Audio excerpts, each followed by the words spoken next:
ಓಂ ಶಾಂತಿ. ನಿನ್ನೆ ನಾವು ಸರ್ವಶಕ್ತಿವಂತ ಸ್ಥಿತಿಯನ್ನ ವಿಚಾರ ಸಾಗರ ಮಂಥನವನ್ನ ಮಾಡ್ತೀವಿ. ಅಂದರೆ ಪ್ರಪಂಚದಲ್ಲಿರುವಂತಹ ಆತ್ಮರ ದುಃಖವನ್ನ ದೂರ ಮಾಡಲಿಕ್ಕೆ ಪಂಚತತ್ವಗಳ ಜಡ ಮತ್ತು ಚೈತನ್ಯ ವಸ್ತುಗಳ ಸಮಸ್ಯೆಗಳನ್ನು ದೂರ ಮಾಡಲಿಕ್ಕೆ ಭಗವಂತ ನಮ್ಮನ್ನ ಸಾಧನವಾಗಿ ಉಪಯೋಗ ಮಾಡಿಕೊಳ್ತಾರೆ.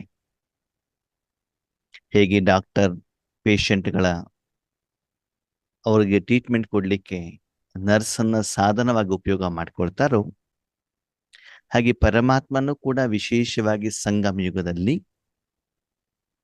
ತನ್ನ ಶಕ್ತಿಗಳ ಮೂಲಕ ವಿಶ್ವದಲ್ಲಿರುವಂತಹ ಆತ್ಮಗಳ ಸಮಸ್ಯೆಗಳಿಗೆ ಪರಿಹಾರ ಮಾಡಬೇಕಾದಂಥ ಸಂದರ್ಭದಲ್ಲಿ ನಾವು ಬಾಬರ ಮಕ್ಕಳನ್ನ ವಿಶೇಷವಾಗಿ ನಮ್ಮ ಮನಬುದ್ಧಿಯನ್ನ ಉಪಯೋಗ ಮಾಡಿಕೊಳ್ತಾರೆ.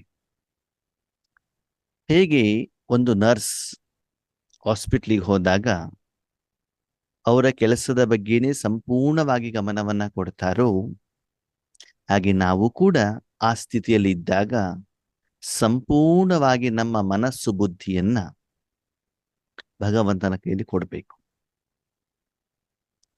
ಆತ್ಮೀಯರೇ, ಒಂದು ವಿಷಯ ಗಮನ ಇರಲಿ. ಯಾವುದೋ ಒಂದು ಉದ್ದೇಶ, ಒಂದು ಕಾರಣ, ಒಂದು ಸಮಸ್ಯೆ, ಅದನ್ನ ಹಿಡಿದುಕೊಂಡು ಅದರ ಸಂಕಲ್ಪವನ್ನ ಮಾಡಿ ನೀವು ಯೋಗವನ್ನು ಮಾಡಿದರೆ ನೀವು ಸರ್ವಶಕ್ತಿವಂತ ಅಲ್ಲ. ಯಾವುದೋ ಒಂದು ಆತ್ಮನಿಗೆ ನೀವು ಯೋಗಕ್ಕೆ ನಿಮಿತ್ತ ಆಗಿದ್ದೀರಿ, ದೃಷ್ಟಿ ಕೊಡ್ತಾ ಇದ್ದೀರಿ, ಅವ್ರಿಗೆ ಒಂದು ಯಾವುದೋ ಶಕ್ತಿ ಸಾಕು, ಎಲ್ಲ ಶಕ್ತಿ ಬೇಕಾಗಿಲ್ವಲ್ಲ. ಪೇಷಂಟ್ಗಳು ಬೇರೆ ಬೇರೆ ಇರ್ತಾರೆ ಅಲ್ವಾ.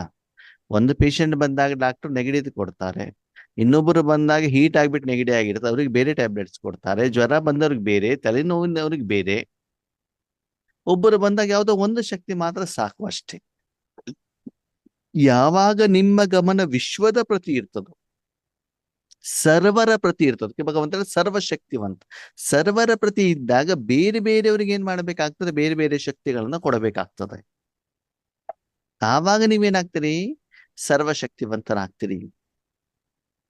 ಯಾಕೆ ಬಾಬಾ ಆ ವಿಷಯವನ್ನು ಹೇಳ್ತಾರೆ ಅಂತಂದ್ರೆ, ನಾವು ಒಂದು ದಿನದಲ್ಲಿ ಬರೀ ಒಂದು ಆತ್ಮಗಳ ಜೊತೆಗೆ ಮಾತ್ರ ಕನೆಕ್ಷನ್ ಅಲ್ಲಿ ಇರೋದಿಲ್ಲ, ವಿಶ್ವದ ಎಲ್ಲ ಆತ್ಮಗಳ ಜೊತೆ ಕನೆಕ್ಷನ್ ಅಲ್ಲಿ ಇರ್ತೀವಿ.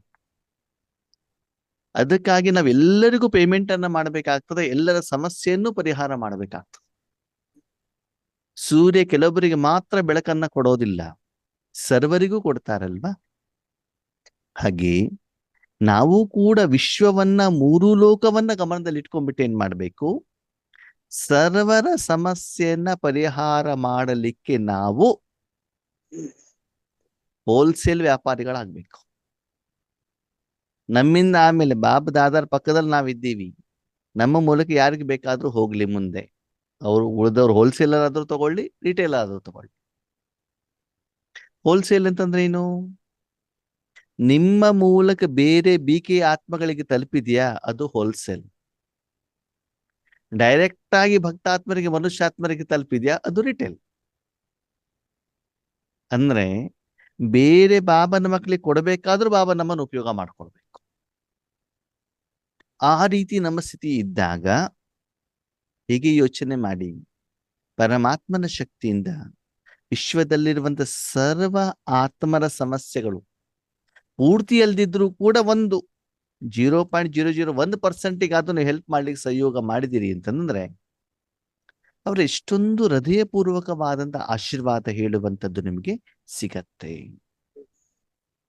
ಅಷ್ಟು ಸುಖದ ಅನುಭವ ಆಗ್ಬೇಕು.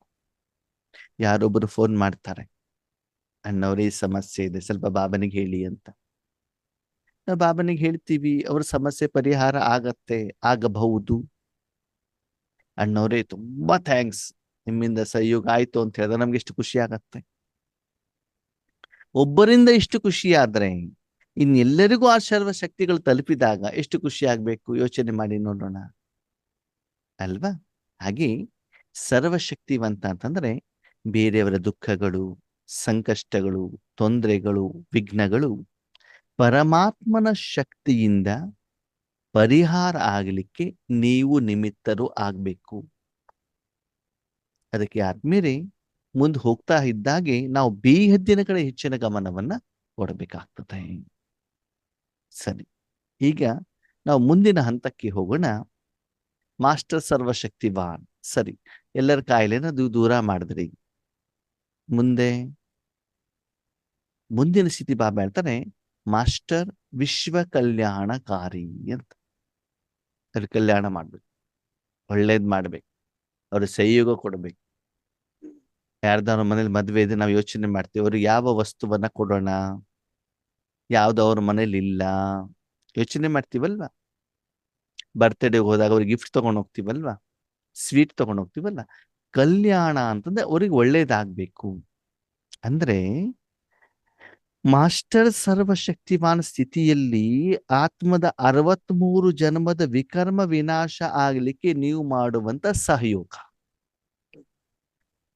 ವಿಶ್ವ ಕಲ್ಯಾಣಕಾರಿ ಸ್ಥಿತಿಯಲ್ಲಿ 21 ಜನ್ಮಕ್ಕೆ ಉಳಿತಾಯ ಆಗ್ಲಿಕ್ಕೆ ಕೊಡುವಂತ ಸಹಯೋಗ. ಒಂದು ಲೆಕ್ಕಾಚಾರ ಕ್ಲಿಯರ್ ಆಗ್ಲಿಕ್ಕೆ. ಇನ್ನೊಂದು, ಈಗ ಯಾರೊಬ್ರು ಬಂದಿರ್ತಾರೆ, ತುಂಬಾ ಜ್ವರ ಬಂದಿರ್ತದೆ, ಅವ್ರಿಗೆ ಮಾತ್ರೆ ಕೊಡಿ, ಜ್ವರ ಎಲ್ಲ ಕಡಿಮೆ ಆಯ್ತು, ಶಾರೀರಿಕವಾಗಿ ನಾಲ್ಗೆ ಎಲ್ಲ ಕರೆಕ್ಟ್ ಆಗಿದೆ, ಅವ್ರಿಗೆ ಒಳ್ಳೆ ಊಟ ಕೊಟ್ರೆ ಏನಾಗತ್ತೆ, ಖುಷಿ ಆಗತ್ತಲ್ವಾ. ಹಾಗೆ ವಿಶ್ವ ಕಲ್ಯಾಣ ಅಂತಂದ್ರೆ ಏನು, ಎಲ್ಲರಿಗೂ ಕೂಡ ಪರಮಾತ್ಮನ ಶಕ್ತಿಯ ಅನುಭೂತಿಯನ್ನ ಮಾಡಿಸ್ಬೇಕು. ನೋಡಿ ಆದ್ಮೇಲೆ ಕಲ್ಯಾಣ ಅಂತಂದ್ರೆ ಏನು,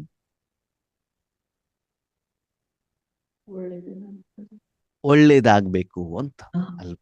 ನೋಡಿ, ಯಾರಿಗಾದ್ರು ಒಳ್ಳೇದಾಗ್ಬೇಕು ಅಂತ ಏನಾದ್ರು ಮಾಡ್ಬೇಕು ತಾನೆ. ಏನೂ ಮಾಡ್ದೇನೆ ಸುಮ್ನೆ ಸಂಕಲ್ಪ ಮಾಡಿದ್ರೆ ಒಳ್ಳೇದಾಗತ್ತಾ? ನಿಮ್ಮ ಮನೇಲಿ ಒಬ್ರು ಕೆಲಸದವ್ರು ಬರ್ತಾರೆ, ಅವ್ರ ಮಗ ಈ ಸಲ SLC ಪಾಸ್ ಮಾಡಿದ್ದಾನೆ, ತುಂಬಾ ಬಡತನದಲ್ಲಿದ್ದಾರೆ, ಬಾಡಿಗೆ ಮನೇಲಿ ಇದ್ದಾರೆ, ಅವ್ರ ಹತ್ರ ಹಣ ಇಲ್ಲ. ಓಕೆ, ನಮ್ಮ ಹತ್ರ ಹಣ ಇಲ್ಲ ರೀ ಕಾಲೇಜ್ ಸೇರ್ಸ್ಲಿಕ್ಕೆ, ನಮ್ಮ ಮಗನನ್ನ ಎಲ್ಲೋ ಗ್ಯಾರೇಜಿಗೋ ಅಂಗಡಿಯಲ್ಲಿ ಇಟ್ಬಿಡ್ತೀವಿ, ಕಳಿಸ್ಬಿಡ್ತೀವಿ ಅಂತ ಹೇಳ್ತಾರೆ. ಪಾಪ ಒಳ್ಳೆ ಮಾರ್ಕ್ಸ್ ತಗೊಂಡಿದ್ದಾನೆ. ನಿಮ್ಗೆ ಏನ್ ಅನ್ಸತ್ತೆ? ಸಹಾಯ ಮಾಡ್ಬೇಕು ಅನ್ಸುತ್ತೆ. ಈ ವಿಷಯವನ್ನ ಕೇಳಿದಾಗ ನಿನ್ ಮಗನಿಗೆ ಒಳ್ಳೇದಾಗ್ಲಿ, ಕಾಲೇಜ್ ಸಿಗ್ಲಿ ಅಂತ ಅವ್ರ ಎದುರುಗಡೆ ಹೇಳ್ತಾ ಇರೋದು. ಆ ಮಗು ಒಳ್ಳೇದಾಗತ್ತಾ? ಇಲ್ಲ. ಏನ್ ಮಾಡ್ಬೇಕು? ಏನನ್ನ ಹಣ ಸಹಾಯ ಮಾಡ್ಬೇಕು. ಹಣನಾಗ್ಲಿ, ಪುಸ್ತಕನಾಗ್ಲಿ, ಅಥವಾ ಬ್ಯಾಗ್ ಆಗ್ಲಿ, ಫೀಸ್ ಆಗ್ಲಿ, ಏನೋ ಒಂದು ಸಂಕಲ್ಪದ ಜೊತೆಗೆ ಅವರಿಗೆ ಒಳ್ಳೇದಾಗುವಂಥದ್ದು ಏನಾದ್ರೂ ಒಂದನ್ನು ಕೊಡ್ಬೇಕಲ್ವಾ. ಅವಾಗ ತಾನೇ ಅವರಿಂದ ಕಲ್ಯಾಣವಾಗ್ತದೆ. ಹಾಗೆಯೇ ವಿಶ್ವಕ್ಕೆ ಕಲ್ಯಾಣವಾಗ್ಬೇಕು ಅಂತಂದ್ರೆ ನೀವೇನ್ ಮಾಡ್ಬೇಕು? ಕೊಡ್ಬೇಕು. ಏನ್ ಕೊಡ್ಬೇಕು? ಪರಮಾತ್ಮನಿಂದ ಕಲ್ಯಾಣ ಆಗುವಂತ ವಸ್ತುನೇ ಕೊಡ್ಬೇಕು. ಇವತ್ತು ಬಾಬಾ ಸ್ಪಷ್ಟವಾಗಿ ಹೇಳಿದ್ದಾರೆ ಏನಂತ, ಇಲ್ಲಿರೋರೆಲ್ಲ ಪಾಪಾತ್ಮರು, ನೀವೇನು ಕೊಡ್ಲಿಕ್ಕೆ ಆಗಲ್ಲ ಅಂತ. ವಿಶ್ವದ ಕಲ್ಯಾಣ ಆಗುವಂತದ್ದು ಯಾವ್ದ್ರಿಂದ? ಪರಮಾತ್ಮನ ಶಕ್ತಿಯಿಂದ ಮಾತ್ರ. ಆದರೆ ಯಾರು ವಿಶ್ವ ಕಲ್ಯಾಣ ಮಾಡ್ಲಿಕ್ಕೆ ಸಾಧ್ಯ? ಪರಮಾತ್ಮನೇ ಮಾಡೋದು. ಮನಸ್ಸು ಬುದ್ಧಿ ಕೊಟ್ಟು ಅವ್ರು ಹೇಳ್ದಂಗೆ ಕೇಳ್ತಾರೋ ಅವರು ವಿಶ್ವ ಕಲ್ಯಾಣ ಮಾಡ್ಬೋದು. ಸರಿ, ನಮ್ಗೆ 2 ಹೊತ್ತಿನ ಊಟಕ್ಕಾಗುವಷ್ಟು ಸಂಪಾದನೆ ಇಲ್ಲ. ನಾವೇ ಪರಮಾತ್ಮ ಹತ್ರ ಹೋಗ್ಬಿಟ್ಟು ಬೇಡ್ತಾ ಇದೀವಿ, ಶಾಂತಿ ಕೊಡು, ಸುಖ ಕೊಡು, ಸಂತೋಷ ಕೊಡು, ನೆಮ್ಮದಿ ಕೊಡು, ಸಮಸ್ಯೆ ಪರಿಹಾರ ಮಾಡು ಅಂತ. ನಾನು ಬೇರೆಯವ್ರ ಕಲ್ಯಾಣ ಮಾಡ್ಲಿಕ್ಕೆ ಆಗತ್ತಾ? ಇಲ್ಲ. ಹಾಗೆ ನಿಮ್ಮ ವಾಸ್ತವಿಕ ಸ್ಥಿತಿಯನ್ನು ಚೆಕ್ ಮಾಡ್ಕೊಳ್ಳಿ ಆತ್ಮೀಯರೇ. ವಿಶ್ವ ಕಲ್ಯಾಣ ಮಾಡುವಂತ ಯೋಗ್ಯತೆ, ಕ್ಷಮತೆ, ಶಕ್ತಿ, ಜಮ ನಮ್ಮಲ್ಲಿ ಇದೆಯೋ ಇಲ್ವೋ? ನಮ್ಮಲ್ಲೇ ಬೇಕಾದಷ್ಟು ಸಮಸ್ಯೆಗಳಿದ್ದಾವೆ, ನಮ್ಮಲ್ಲೇ ಅಸಫಲತೆಗಳಿದ್ದಾವೆ, ನಮ್ಮಲ್ಲೇ ಚಿಂತೆಗಳಿದ್ದಾವೆ, ನಮಗೂ ಸಿಟ್ಟು ಬರ್ತದೋ ಬರಲ್ವೋ? ಮತ್ತೆ ಇವಾಗ ರಾಜಯೋಗ ಮಾಡುವಂತ ಆ ಒಂದು ವಿಧಿಯಿಂದ ನಮ್ಮ ಸಮಸ್ಯೆನೇ ಪರಿಹಾರ ಆಗಿಲ್ಲ ಅಂದ್ರೆ ನಾವು ಬೇರೆಯವ್ರ ಕಲ್ಯಾಣ ಹೆಂಗ್ ಮಾಡೋದು? ಮಾಡ್ಲಿಕ್ಕೆ ಆಗತ್ತೋ ಆಗಲ್ಲ? ಆಗಲ್ಲ ಅಣ್ಣ. ಅವಾಗ ನಾವು ಅದಕ್ಕೆ ಯೋಗ್ಯರಾಗಿದ್ದೇವಾ? ಇನ್ನ ಆಗಿಲ್ಲ.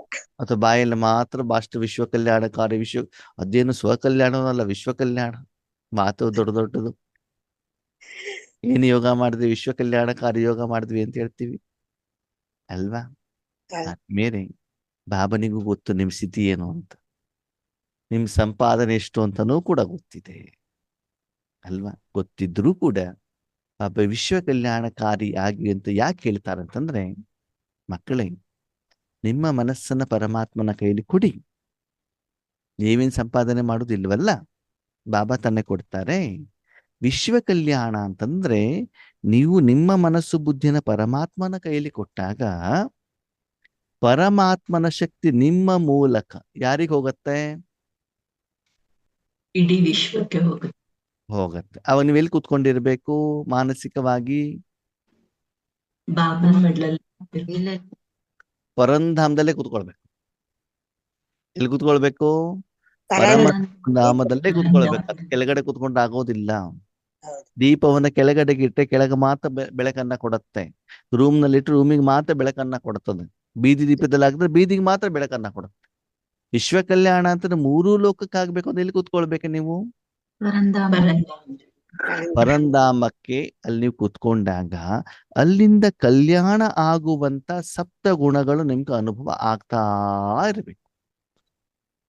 ನಿಮ್ಮ ಲೆಕ್ಕದಲ್ಲಿ ನೀವೇನ್ ಮಾಡ್ತಿದ್ದೀರಿ?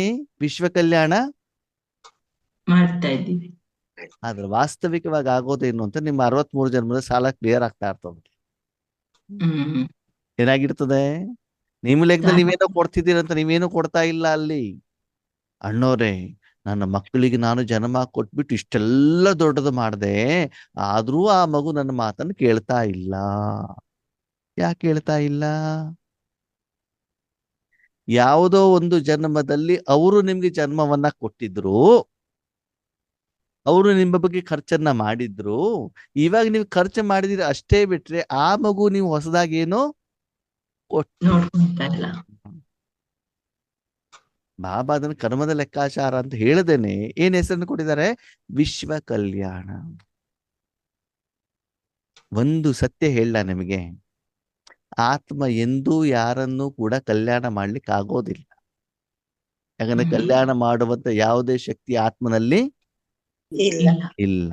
ಅದು ಕಲ್ಯಾಣ ಆಗೋದಿದ್ರೆ ಭಗವಂತನ ಶಕ್ತಿಯಿಂದಾನೇ ಹೊರತು ನಿಮ್ಮ ಶಕ್ತಿಯಿಂದ ಅಲ್ಲ. ಮೊದಲೇದಾಗಿ ಬರ್ದಿತ್ತು. ನಾವು ಈ ಪ್ರಪಂಚದಿಂದ ಸಾಲ ಮಾಡಿದ್ವಿ ಹೊರತು ಪ್ರಪಂಚಕ್ಕೆ ಎಂದೂ ಕೂಡ ಕೊಟ್ಟಿಲ್ಲ. ಸಂಗಮದಲ್ಲಿ ಕೊಟ್ಟಿರೋದನ್ನು ಕೂಡ ಅದು ಭಗವಂತನ ಆಸ್ತಿ, ಕೊಟ್ಟಿರೋದವನು ನಾನು ಸಾಧನ ಆಗಿರೋದಷ್ಟೇ. ಈ ಮಾತನ್ನು ಬಾಬಾ ಯಾಕೆ ಹೇಳ್ತಾರೆ ಅಂತಂದ್ರೆ, ಎಂದೂ ಕೂಡ ಈಶ್ವರಿ ಜೀವನದಲ್ಲಿ ನಾನು ಹೇಳುವಂತ ಅಹಂಕಾರ ಅಹಂಭಾವ ನಿನಗೆ ಬರಬಾರದು. ಎಲ್ಲವನ್ನು ಮಾಡಿದ ಮೇಲೂ ಭಗವಂತ ಹೇಳ್ತಾರೆ, ನಾನು ಮಕ್ಕಳ ವಿಧೇಯ ಸೇವಕಾರ. ಮಾಲೀಕ ಅವನೇ, ಆದ್ರೆ ತನಗೆ ಹೇಳ್ಕೊಳ್ತಾನೆ ಸೇವಕ. ಇಷ್ಟೆಲ್ಲ ಮಹಾನ್ ಶಕ್ತಿ ಇರುವಂತ ಭಗವಂತ ಹೇಳ್ತಾನೆ, ಮಕ್ಕಳೇ ನಿನಗೆ ಪದುಮ ಪದುಮ ನಮಸ್ತೆ ಅಂತ ಹೇಳ್ತಾನೆ. ಎಂತ ಪದುಮ ಪದುಮ ನಮಸ್ತೆ? ಎಲ್ಲಿ ನಾವು ಅದಕ್ಕೆ ಯೋಗ್ಯರಾಗಿದ್ದೀವಿ? ವಾಸ್ತವಿಕತೆ ಅರ್ಥ ಮಾಡ್ಕೊಳ್ಳಿ. ಕಣ್ಣೀರು ಬರುತ್ತೆ ಬಾಬಾ ಹೇಳಿದಾಗ. ಜನ್ಮ ಕೊಟ್ಟು ದೊಡ್ಡವರನ್ನಾಗಿ ಮಾಡಿ ಎಲ್ಲ ಮಾಡಿ ಆದ್ಮೇಲೆ ನಮಗೆ ನಮಸ್ತೆ ಮಾಡ್ತಾರೆ ಅಂತಂದ್ರೆ ಇಷ್ಟು ಮಹಾನ್ ವ್ಯಕ್ತಿ ಅವನು. ಅವನ ವಸ್ತುವನ್ನು ನಾವು ಸ್ವಾರ್ಥಕ್ಕಾಗಿ ಉಪಯೋಗ ಮಾಡ್ಕೊಂಡ್ಬಿಟ್ಟು ನಾನು ಹೇಳುವಂತ ಅಹಂಭಾವದಲ್ಲಿ ಬರ್ತೀವಲ್ಲ, ಇದು ಎಷ್ಟು ಮಟ್ಟಿಗೆ ಸರಿ ಆತ್ಮೀಯರೇ? ಅದಕ್ಕಾಗಿ ಪರಮಾತ್ಮನ ಶಕ್ತಿಯನ್ನ ವಿಶ್ವಕ್ಕೆ ಕೊಡಲಿಕ್ಕೆ ನಿಮಿತ್ತರಾದಾಗ ನಿಮ್ಮ ವೈಯಕ್ತಿಕ ಅಕೌಂಟ್ ಅಲ್ಲಿ ಮಾತ್ರ ಚೇಂಜ್ ಆಗತ್ತೆ ಹೊರತು ಬೇರೆ ಎಲ್ಲೂ ಚೇಂಜ್ ಆಗಲ್ಲ. ಆ ಕರ್ಮದ ಫಲ ಇದೆಯಲ್ಲ, ಆ ಕರ್ಮದ ಫಲವನ್ನು ಯಾರು ಅನುಭವ ಮಾಡ್ತಾರೆ? ನೀವೇ ಅನುಭವ ಮಾಡ್ತೀರಿ. 63 ಜನ್ಮದ ಸಾಲ ತಿರ್ಲಿಕ್ಕೆ 21 ಜನ್ಮದಲ್ಲಿ ಕೂತ್ಕೊಂಡು ತಿನ್ಲಿಕ್ಕೆ ಅಷ್ಟೇ. ಹೀಗೆ ಹೇಳಿ, ಆತ್ಮ ಬೇರೆ ಯಾರಿಗಾದ್ರು ಏನಾದ್ರು ಕೊಡ್ಲಿಕ್ಕೆ ಆಗತ್ತಾ ಅಥವಾ ಕೊಡತ್ತಾ? ಇಲ್ಲಲ್ವಾ? ತಾನು ಮಾಡಿರುವಂತ ಕರ್ಮದ ಫಲ ಒಳ್ಳೇದು ಕೆಟ್ಟದ್ದು, ಅದಕ್ಕೆ ಆತ್ಮನೇ ಕಾರಣನೇ ಹೊರತು ಬೇರೆ ಯಾರೂ ಕಾರಣರು ಅಲ್ಲ. ಹೀಗೆ ನಿಮ್ ಮಕ್ಳಿಗೆ ನೀವೇನಾದ್ರು ಕೊಡ್ಲಿಕ್ಕೆ ಆಗ್ತದ? ಮನೆಯವ್ರಿಗೆ ಏನಾದ್ರು ಕೊಡ್ಲಿಕ್ಕೆ ಆಗತ್ತಾ? ಇಲ್ಲ. ನಾನು ಆಟೋದವನಿಗೆ 100 ರೂಪಾಯಿ ಕೊಟ್ಟೆ, ಸುಮ್ನೆ ಕೊಟ್ಟಿದ್ದೀರಾ? ಇಲ್ವಲ್ಲ. ಒಂದ್ ಕಡೆ ಇನ್ನೊಂದು ಕಡೆಗೆ ಹೋಗಿದ್ದೀರಿ, ಅವ್ನು ಸರ್ವಿಸ್ ಕೊಟ್ಟಿದ್ದಾನೆ, ಅವ್ನು ಪೆಟ್ರೋಲ್ ಖಾಲಿ ಆಗಿದೆ, ಅದಕ್ಕೆ ನೀವು ಚಾರ್ಜ್ ಕೊಟ್ಟಿದ್ದೀರ ಅಷ್ಟೇ ಹೌದು. ಅಲ್ವಾ. ತರಕಾರಿ 100 ರೂಪಾಯಿ ಕೊಟ್ಟೆ, ಯಾಕೆ ಕೊಟ್ಟಿದ್ದೀರಿ? ಐಟಮ್ ಖರೀದಿ ಮಾಡಿದ್ರೆ ಅದಕ್ಕೆ 100 ರೂಪಾಯಿ ಕೊಡ್ತೇವೆ, ವ್ಯಾಪಾರ ಅಷ್ಟೇ. ಅವನು ನಿಮ್ಮ ಮೇಲೆ ದಯೆ ತೋರಿಸಿಲ್ಲ, ನೀವು ಅವರ ಮೇಲೆ ದಯೆ ತೋರಿಸಿಲ್ಲ. ಹೌದು ತಾನೆ? ಎಷ್ಟು ಮಜಾ ಗೊತ್ತಾ? ಭೂಮಿ ಬೆಳೆಸಿರುವಂತ ತರಕಾರಿ ಸೇಲ್ ಮಾಡ್ಬಿಟ್ಟು ನಾವು 100 ರೂಪಾಯಿ ತಗೊಳ್ತೀವಿ. ತರಕಾರಿ ಕೊಟ್ಟಿರೋದು ಯಾರು? ಯಾರು? ಪಂಚತತ್ವ ಮತ್ತು ಭೂಮಿ. ಲಾಭ ನಮಗೆ ಬೇಕು ಮತ್ತು ಭೂಮಿಯನ್ನು ಹಾಳು ಮಾಡ್ತೀವಿ. ಇಂತಹ ಸ್ವಾರ್ಥಿಗಳು ನಾವು ಮನುಷ್ಯರು. ಅದಕ್ಕಾಗಿ ಇಷ್ಟೆಲ್ಲ ದುಃಖ ಬಂದಿದೆ ಆತ್ಮೀಯರೇ. ಆ ಕೋಳಿಯನ್ನು ತುಂಬಾ ದಷ್ಟಪುಷ್ಟವಾಗಿ ಬೆಳೆಸ್ತೀವಿ. ಯಾಕೆ ಬೆಳೆಸ್ತೀವಿ? ಆ ಹಾ ಕತ್ತು ಕೊಯ್ದ್ಬಿಟ್ಟು ಚೆನ್ನಾಗಿ ಅದಕ್ಕೆ ಮಸಾಲೆ ಹಾಕ್ಬಿಟ್ಟು ಸಾಂಬಾರ್ ಮಾಡ್ಬಿಟ್ಟು ತಿನ್ಲಿಕ್ಕೆ. ಏನು ಕೋಳಿ ಉದ್ಧಾರಕ್ಕೆ ನಾವೇನ್ ಮಾಡ್ತಾ ಇಲ್ಲ. ಹೌದು. ನಾವು ಬೆಂಗಳೂರಿನಲ್ಲಿ ಕೆಲಸದಲ್ಲಿದ್ದಾಗ ಈ ರೇಷ್ಮೆ ಬೆಳೆಸ್ತಾರಲ್ಲ, ಆ ರೇಷ್ಮೆ ಬೆಳೆಸುವಂತ ಕೃಷಿಗೆ ಉಪಯೋಗ ಮಾಡುವಂತ ಕೆಮಿಕಲ್ ಕಂಪ್ನಿ ಕೆಲಸ ಮಾಡ್ತಿದ್ವಿ. ಆ ರೇಷ್ಮೆ ಹುಳವನ್ನು ಎಷ್ಟು ಚೆನ್ನಾಗಿ ಬೆಳೆಸ್ತಾರೆ ಅಂದ್ರೆ ರೈತರು ಅಂತ, ಅದಕ್ಕೆ ಕಾಯಿಲೆ ಬರಬಾರ್ದು ಅಂತ ಪೌಡ್ರ್ ಹಾಕಿ ಕೆಮಿಕಲ್ ಹಾಕಿ ಎಲ್ಲ ಮಾಡ್ತಾರೆ. ಓಕೆ, ಫೈನಲಿ ಆ ರೇಷ್ಮೆ ಹುಳದನ್ನು ಮಾಡೋದೇನು ಇವರು? ಫೈನಲಿ ಮಾಡೋದು ಅದನ್ನ ಸಾಯಿಸ್ತಾ ಇರ್ತಾರೆ. ಸಾಯಿಸಿ ಬಿಟ್ಟು ಏನ್ ಮಾಡ್ತಾರೆ? ವಸ್ತ್ರ, ರೇಷ್ಮೆ ನೂಲು ತಗೊಳ್ತಾರೆ ಅಲ್ವಾ. ನೀವೇನ್ ರೇಷ್ಮೆ ಹುಳದ ಉದ್ಧಾರಕ್ಕೋಸ್ಕರದ ಜೀವ ಉಳಿಸ್ತಾ ಇಲ್ವಲ್ಲ, ನಿಮ್ಮ ಸ್ವಾರ್ಥಕ್ಕೋಸ್ಕರ ತಾನೇ ಇರೋದು ಅಲ್ವಾ. ಹಾಗೆ ಆದ್ಮೇಲೆ ನೀವು ಯೋಚನೆ ಮಾಡಿ, ಪ್ರತಿಯೊಂದು ವಿಷಯದಲ್ಲೂ ಕೂಡ ಸ್ವಾರ್ಥ ಇದೆ. ಮಕ್ಕಳು ದೊಡ್ಡವರಾದ್ಮೇಲೆ ನನಗೆ ಸಾಕ್ಬೇಕು, ಅವ್ರು ನಮ್ಗೆ ಹಣ ತಂದು ಕೊಡಬೇಕು. ಪ್ರತಿಯೊಂದಲ್ಲೂ ಸೂಕ್ಷ್ಮತೆಯಲ್ಲಿ ನೋಡಿದ್ರೆ ನನ್ನ ವೈಯಕ್ತಿಕ ಸ್ವಾರ್ಥನೇ ಇದೆ ಹೊರತು ಬೇರೆಯವರಿಗೋಸ್ಕರ ಮಾಡುವಂತವನು ಪ್ರಪಂಚದಲ್ಲಿ ಒಬ್ಬನೇ ವ್ಯಕ್ತಿ. ಯಾರವನು? ಭಗವಂತ, ಪರಮಾತ್ಮ, ನನ್ನ ತಂದೆ. ಆ ಭಾವದಲ್ಲಿ ಅವನನ್ನ ನೋಡಿ, ಅವಾಗ ನೋಡಿ ಅವನು ಎಷ್ಟು ಸುಂದರ ಅಂತ. ಅಂದ್ರೆ ಬಣ್ಣದಲ್ಲ, ಭಾವನೆಯಲ್ಲಿ. ನಾನು ಮಾಡುವಂಥದ್ದೇನು, ಭಗವಂತ ನನಗೋಸ್ಕರ ಮಾಡುವಂಥದ್ದೇನು. ಹೀಗೆ ಹೇಳಿ ಆದ್ಮೇಲೆ ನಮ್ಮ ಕಲ್ಯಾಣ ಯಾರಿಂದ ಸಾಧ್ಯ? ಪರಮಾತ್ಮನಿಂದ ಸಾಧ್ಯ. ಪತಿಯಿಂದ, ಮಕ್ಕಳಿಂದ, ಯಾವುದೇ ಮನುಷ್ಯಾತ್ವರಿಂದ ಸಾಧ್ಯವಿಲ್ಲ. ಹೌದು. ಪೂರ್ತಿ ಪ್ರಪಂಚದ ಸರ್ವರ ಕಲ್ಯಾಣ ಮಾಡುವಂತವನು ಒಬ್ಬನೇ ಒಬ್ಬ ಶಕ್ತಿ, ಅವನು ಭಗವಂತ, ತಂದೆ ಪರಮಾತ್ಮ.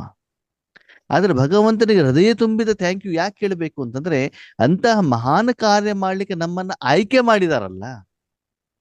ಶಕ್ತಿ ಅವಂದೇನೆ ಅಲ್ವಾ. ಅವನು ಯಾರು ಬೇಕಾದ್ರೂ ಆಯ್ಕೆ ಮಾಡ್ಕೊಳ್ಬಹುದಿತ್ತು. ಯಾವುದೋ ಸಾಧು ಸನ್ಯಾಸಿಗಳನ್ನ, ಚಳಿಯಲ್ಲಿ ಹೋಗಿ ಕೂತ್ಕೊಳ್ಳುವಂತವ್ರ ಆತ್ಮಗಳನ್ನ ಅಲ್ವಾ. ಆಮೇಲೆ ಈ 30 ದಿನ 3 ತಿಂಗಳು ಈ ಅಯ್ಯಪ್ಪ ಸ್ವಾಮಿ ಭಕ್ತರು ಕಪ್ಪು ಬಟ್ಟೆ ಹಾಕೊಂಡ್ಬಿಟ್ಟು ಪಾಪ ಎಷ್ಟು ಕಷ್ಟ ಪಡ್ತಾರೆ, ಅಂತವರನ್ನ ಬಾಬಾ ಆಯ್ಕೆ ಮಾಡ್ಕೊಂಡಿಲ್ಲ ಅಲ್ವಾ. ಕಾಲ್ನಡಿಗೆಯಲ್ಲಿ ಏನ್ ಮಾಡ್ತಾರೆ? ತೀರ್ಥಯಾತ್ರೆಯನ್ನ ಮಾಡ್ತಾರೆ. ನಾನು ಒಂದ್ಸಲ ಇನ್ನೂ ಒಂದು ಕಾರಣದಿಂದ ಸುಬ್ರಹ್ಮಣ್ಯಕ್ಕೆ ಹೋಗಿದ್ದೆ. ಇದು ಯಾವುದು ಧರ್ಮಸ್ಥಳದ ಇದೆಯಲ್ಲ, ಕುಕ್ಕೆ ಸುಬ್ರಹ್ಮಣ್ಯ. ಬಸ್ ನಿಧಾನಕ್ಕೆ ಹೋಗ್ತಾ ಇದೆ. ಯಾಕೆ ಹೋಗ್ತಾ ಇದೆ ಅಂತ ನಾನು ನೋಡಿದ್ರೆ, ಅಲ್ಲಿ ಅಕ್ಕಂದಿರು ಅಣ್ಣಂದಿರು ಶರ್ಟ್ ತೆಗೆದುಬಿಟ್ಟು ಉರುಳು ಸೇವೆ ಮಾಡ್ತಿದ್ದಾರೆ ರೋಡಲ್ಲಿ. ಮಳೆ ಬರ್ತಾ ಇದೆ, ಸಣ್ಣ ಸಣ್ಣದಾಗಿ ಚುಚ್ತಾ ಇದೆ ಮೈಗೆಲ್ಲ, ಕೆಲವರಿಗೆ ಗಾಯ ಆಗಿದೆ. ಅಲ್ಲಿಂದ ದೇವಸ್ಥಾನದವರೆಗೆ ಉರುಳು ಸೇವೆ. ನನಗೆ ಅನಿಸ್ತು, ಅಯ್ಯೋಪ್ಪ, ಭಗವಂತನ ದರ್ಶನಕ್ಕೆ ಎಷ್ಟು ಕಷ್ಟ ಪಡ್ತಾ ಇದ್ದಾರೆ. ನಾವು ಕೂತ್ಕೊಂಡ್ರೆ ಭಗವಂತ ಸಿಕ್ಬಿಡ್ತೀವಿ, ನಮ್ಗೆ ಬೆಲೆನೇ ಗೊತ್ತಿಲ್ಲ ಒಂದು ಅಂತ ಅಲ್ವಾ. ಶಿವರಾತ್ರಿಗೆ ಕಾಲ್ನಡಿಗೆಯಲ್ಲಿ ಎಷ್ಟು ಕಷ್ಟ ಪಟ್ಬಿಟ್ಟು ಮಂಡಿ ನೋವೆಲ್ಲ ಇದ್ಬಿಟ್ಟು ಭಗವಂತನ ದರ್ಶನಕ್ಕೆ ಹೋಗ್ತಾರೆ. ಆದ್ರೆ ಸಹಜವಾಗಿ ನಮ್ಗೆ ಅಪ್ಪ ಸಿಕ್ಕಿದಲ್ವ, ಅದಕ್ಕೆ ಬೆಲೆ ಇಲ್ಲ ನಮ್ಗೆ. ಅದಕ್ಕೆ ಹೇಳ್ತಾನೆ, ಫ್ರೀಯಾಗಿ ಸಿಕ್ಕಿರೋದಕ್ಕೆ ಬೆಲೆ ಇರೋದಿಲ್ವಂತೆ, ಕಷ್ಟಪಟ್ಟು ತಗೊಂಡಾಗ ಏನಾಗಿರ್ತದೆ, ಅದಕ್ಕೆ ಬೆಲೆ ಇರ್ತದೆ. ಅದಕ್ಕಾಗಿ ಕಲಿಯುಗದ ಅಂತ್ಯದಲ್ಲಿ ಭಗವಂತ ಯಾಕೆ ಸಿಕ್ಕಿದ್ದಾರೆ ಅಂತಂದ್ರೆ, ಅಷ್ಟು ಕಷ್ಟವನ್ನು ಅನುಭವಿಸಬೇಕು ನೀವು ಅಲ್ವಾ. ಹಾಗೆ ಭಗವಂತ ಹೇಳ್ತಾರೆ, ನೀವು ಮಾಸ್ಟರ್ ವಿಶ್ವ ಕಲ್ಯಾಣಕಾರಿಗಳು. ಅಂದ್ರೆ ಮಕ್ಕಳೇ, ಈ ಪ್ರಪಂಚಕ್ಕೆ ಭಗವಂತನ ಶಕ್ತಿ ಕೊಡುವಂತ ಒಂದು ಒಳ್ಳೆ ಕಾರ್ಯವನ್ನ ಮಾಡಿ. ಒಂದು ವಿಷಯ ಅರ್ಥ ಮಾಡ್ಕೊಳ್ಳಿ ಆದ್ಮೇಲೆ, ಈ ರಾಜಯೋಗವನ್ನ ನೀವು ಯಥಾರ್ಥವಾಗಿ ಸರಿಯಾಗಿ ಅರ್ಥ ಮಾಡ್ಕೊಂಡ್ರೆ, ನಿಮ್ಮ ಮನಸ್ಸಿನಲ್ಲಿ ಮಕ್ಕಳಿಗೆ ಅದು ಮಾಡಬೇಕು, ಇವ್ರಿಗೆ ಬಿಲ್ಡಿಂಗ್ ಕಟ್ಕೊಡ್ಬೇಕು, ಇವ್ರಿಗೆ ಬಟ್ಟೆ ಕೊಡ್ಬೇಕು, ಹಣ ಕೊಡ್ಬೇಕು ಅನ್ಸೋದಿಲ್ಲ. ಸಮಯ ಸಿಗದಾಗಲೆಲ್ಲ ಮನಸ್ಸನ್ನ ಪರಮಾತ್ಮನ ಕೈಲಿ ಕೊಟ್ಬಿಟ್ಟು ವಿಶ್ವದ ಸರ್ವರಿಗೂ ಪರಮಾತ್ಮ ಅನುಭೂತಿಯನ್ನ ಮಾಡಿಸ್ಬೇಕು. ವಿಶ್ವ ಮಾತೆ ನಾನಾಗ್ಬೇಕು, ಹೇಳುವಂತ ಭಾವ ನಿಮ್ಮಲ್ಲಿ ಬರ್ತದೆ. ಬರಬೇಕು ಅಂತಂದ್ರೆ ಮಾನಸಿಕವಾಗಿ ನಮ್ಮನ್ನು ನಾವು ಈ ರೀತಿ ಸಾಧನದ ರೂಪದಲ್ಲಿ ರೆಡಿ ಮಾಡ್ಕೊಳ್ಬೇಕಾಗ್ತದೆ. ನಾನು ಹೇಳುವಂತ ಅಭಿಮಾನ ಬರಬಾರದು. ಎರಡನೇದಾಗಿ, ನಾನು ಬರೀ ವಿಶ್ವ ಕಲ್ಯಾಣಕಾರಿ, ನನ್ನಿಂದ ಕಿರಣ ಹೋಗ್ತಾ ಇದೆ, ಮೂರು ಲೋಕಕ್ಕೆ ಹೋಗ್ತಾ ಇದೆ ಅಂತಂದ್ರೆ ನೀವು ವಿಶ್ವ ಕಲ್ಯಾಣಕಾರಿ ಆಗ್ಲಿಕ್ಕೆ ಸಾಧ್ಯವಿಲ್ಲ. ಓಕೆ, ನೀವು ಇಮರ್ಜ್ ಮಾಡಿ ಆ ರೀತಿ ಮನಸ್ಸಲ್ಲಿ ಕಲ್ಪನೆ ಮಾಡ್ಕೊಳ್ಳಿ, ಅದ್ರಲ್ಲಿ ತಪ್ಪಿಲ್ಲ. ಆದ್ರೆ ಆ ಸಮಯದಲ್ಲಿ ಭಗವಂತನ ಸಪ್ತ ಗುಣಗಳು ನಿಮ್ಮಲ್ಲಿ ಫ್ಲೋ ಆಗಿದ್ದು ಗೊತ್ತಾಗ್ಬೇಕು. ಅದನ್ನೇ ಬಾಬಾ ಹೇಳುದು ಏನು ಗೊತ್ತಾ? ನೋಡಿ, ಬಾಬಾ ಹೇಗೆ ವಿಷಯವನ್ನು ತೆಗೆದುಕೊಂಡು ಬರ್ತಾ ಇದ್ದಾರೆ. ದೇಹಾಭಿಮಾನದಿಂದ ಬಂದು ಬಾಬಾ ನಿರಾಕಾರ ಸ್ಥಿತಿಯಲ್ಲಿ ಬಂದ್ರು, ಹೌದಾ? ಮೊದಲನೇದಾಗಿ ನೀನು ಪರಮಾತ್ಮ ಅನುಭೂತಿಯನ್ನು ನೀನು ಅನುಭವ ಮಾಡು ಮೊದಲು, ಹೇಗಿದೆ ಅಂತ. ನೀನು ಟೀ ಮಾಡಿಬಿಟ್ಟು ನೀನು ರುಚಿ ನೋಡು, ನೀನು ಸ್ಮೆಲ್ ನೋಡು. ಆ ಸ್ಮೆಲ್ ನೋಡಿದಾಗ ಗೊತ್ತಾಗ್ಬಿಡ್ತದೆ. ರೆಗ್ಯುಲರ್ ಆಗಿ ಮೈಸೂರು ಪಾಕ್ ಮಾಡೋರಿಗೆ ಸ್ಮೆಲ್ ಬಂದಾಗ ಗೊತ್ತಾಗ್ಬಿಡ್ತದೆ ಮೈಸೂರು ಪಾಕ್ ಸರಿಯಾಗಿದೆಯೋ ಇಲ್ಲೋ ಅಂತ. ಅಂದ್ರೆ ಮಾಡಿ ಮಾಡಿ ಮಾಡಿ ಮಾಡಿ ಗೊತ್ತಾಗ್ಬಿಡ್ತದೆ. ಅಂದ್ರೆ ನೀನು ವಿಶ್ವ ಕಲ್ಯಾಣದ ಕಾಯಕಕ್ಕೋಸ್ಕರ ನೀನು ಕೂತ್ಕೊಂಡಾಗ, ಮನಸ್ಸು ಬುದ್ಧಿಯನ್ನು ಇಟ್ಟಾಗ, ಆ ಪರಮಾತ್ಮನ ಶಕ್ತಿ ನಿನ್ನ ಮೂಲಕ ಪ್ರವಾಹ ಆಗ್ಬೇಕು ಅಂತಂದ್ರೆ ಆ ಮೊದಲು ಪರಮಾತ್ಮನ ಶಕ್ತಿಯ ಅನುಭವ ನಿನಗೆ ಆಗಿರ್ಬೇಕು ನಿನಗೆ. ಸರಿ, ನೀನು ಮಾಡ್ಬಿಟ್ಟು ಸಂಪೂರ್ಣವಾಗಿ ಟೀ ನೀನು ಕುಡಿತಾ ಇಲ್ಲ, ಬೇರೆಯವರು ಕೊಡ್ತಾ ಇದ್ದಿ, ಅಟ್ಲೀಸ್ಟ್ ಮಾಡಿದ್ದಕ್ಕೆ ತೆಗೆದುಕೊಂಡೋಗ್ಲಿಕ್ಕೆ ಸ್ಮೆಲ್ ಆದ್ರೂ ಬರ್ಬೇಕಲ್ಲ.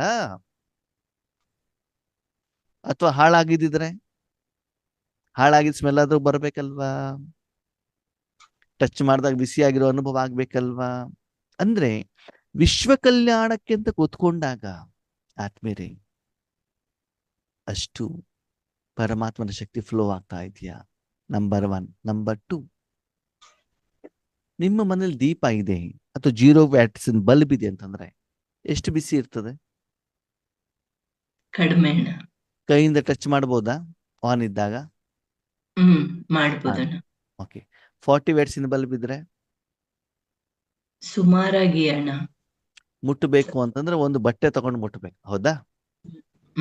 100 ವ್ಯಾಟ್ಸ್ ಬಲ್ಬ್ ಇದ್ರೆ ಆಗಲ್ಲ ಅಣ್ಣ. ಹೆಲೋಜನ್ ಇದ್ರೆ ಕೈ ಸುಟ್ಟು ಹೋಗುತ್ತೋ ಹೋಗಲ್ವೋ? ಹಾಗಿದ್ರೆ ಯೋಚನೆ ಮಾಡಿ ಆದ್ಮೇಲೆ ವಿಶ್ವಕ್ಕೆ ನಿಮ್ಮ ಶಕ್ತಿ ಹೋಗಿ ತಲುಪಬೇಕು ಅಂತ ನಿಮ್ಮ ಮನಸ್ಸು ಎಷ್ಟು ತಣ್ಣಗಾಗಿರಬೇಕು, ಎಷ್ಟು ಶಕ್ತಿ ಇರಬೇಕು ಯೋಚನೆ ಮಾಡಿ. ನಿಮ್ಮ ತನು ಮನ ಸಂಸ್ಕಾರ ಎಷ್ಟು ಶಾಂತ ಆಗಿರಬೇಕು. ನಮ್ಮ ವಾಸ್ತವಿಕ ಸ್ಥಿತಿ ಹೇಗಿದೆ ಗೊತ್ತಾ? ಹೇಗಿದೆ ಹೇಳಿ ನೋಡ ನಮ್ಮ ವಾಸ್ತವಿಕ ಸ್ಥಿತಿ ಹೇಗಿದೆ? ಇನ್ನ ನಮ್ಗೇನು ಮನಸ್ಸು ಬುದ್ಧಿನ ಬಾಬನ್ ಕೊಡುವಷ್ಟು ಇನ್ನ ಅದೇ ಕಲ್ತಿಲ್ಲ ಅಣ್ಣ, ಶಕ್ತಿ ಇನ್ನ ಬಂದಿಲ್ಲ. ನೋಡಿ, ಮಾಸ್ಟರ್ ವಿಶ್ವ ಕಲ್ಯಾಣಕಾರಿ ಅಂತಂದ್ರೆ ವರ್ತಮಾನ ಸಮಯದಲ್ಲಿ ಒಂದು ಪಾತ್ರೆಯಲ್ಲಿ ವಸ್ತು ಇದೆಯಂತೆ. ಒಂದು ಪಾತ್ರೆಯಲ್ಲಿ ವಸ್ತು ಏನಿದೆ? ಅದರಲ್ಲಿ ಏನಿದೆ? ಮನಸ್ಸು ಬುದ್ಧಿ ಸಂಸ್ಕಾರ. ಆ ಪಾತ್ರೆಯಲ್ಲಿ ರಸಮ್ಮು, ಸಾಂಬಾರು, ಮೊಸರು, ಹಾಲು, ಮಣ್ಣು, ಕೆಸರು, ಸೆಗಣಿ, ತರಕಾರಿ ಎಲ್ಲ ತುಂಬಿಕೊಂಡಿದೆ ಅಂತೆ. ಯಾವ್ದಲ್ಲಿ? ಮನಸ್ಸು ಬುದ್ಧಿ ಪಾತ್ರೆಯಲ್ಲಿ. ಇಲ್ಲಿ ಮನಸ್ಸು ಕರ್ಮದ ಲೆಕ್ಕಾಚಾರ ಬಂದಿಲ್ಲ. ಆ ಪಾತ್ರೆ ಬಗ್ಗೆ ನಾನು ಮಾತಾಡ್ತಿದ್ದೇನೆ. ಆ ಪಾತ್ರೆಯಲ್ಲಿ ಎಲ್ಲಾ ವಸ್ತುಗಳು ಇದ್ದಾವೆ.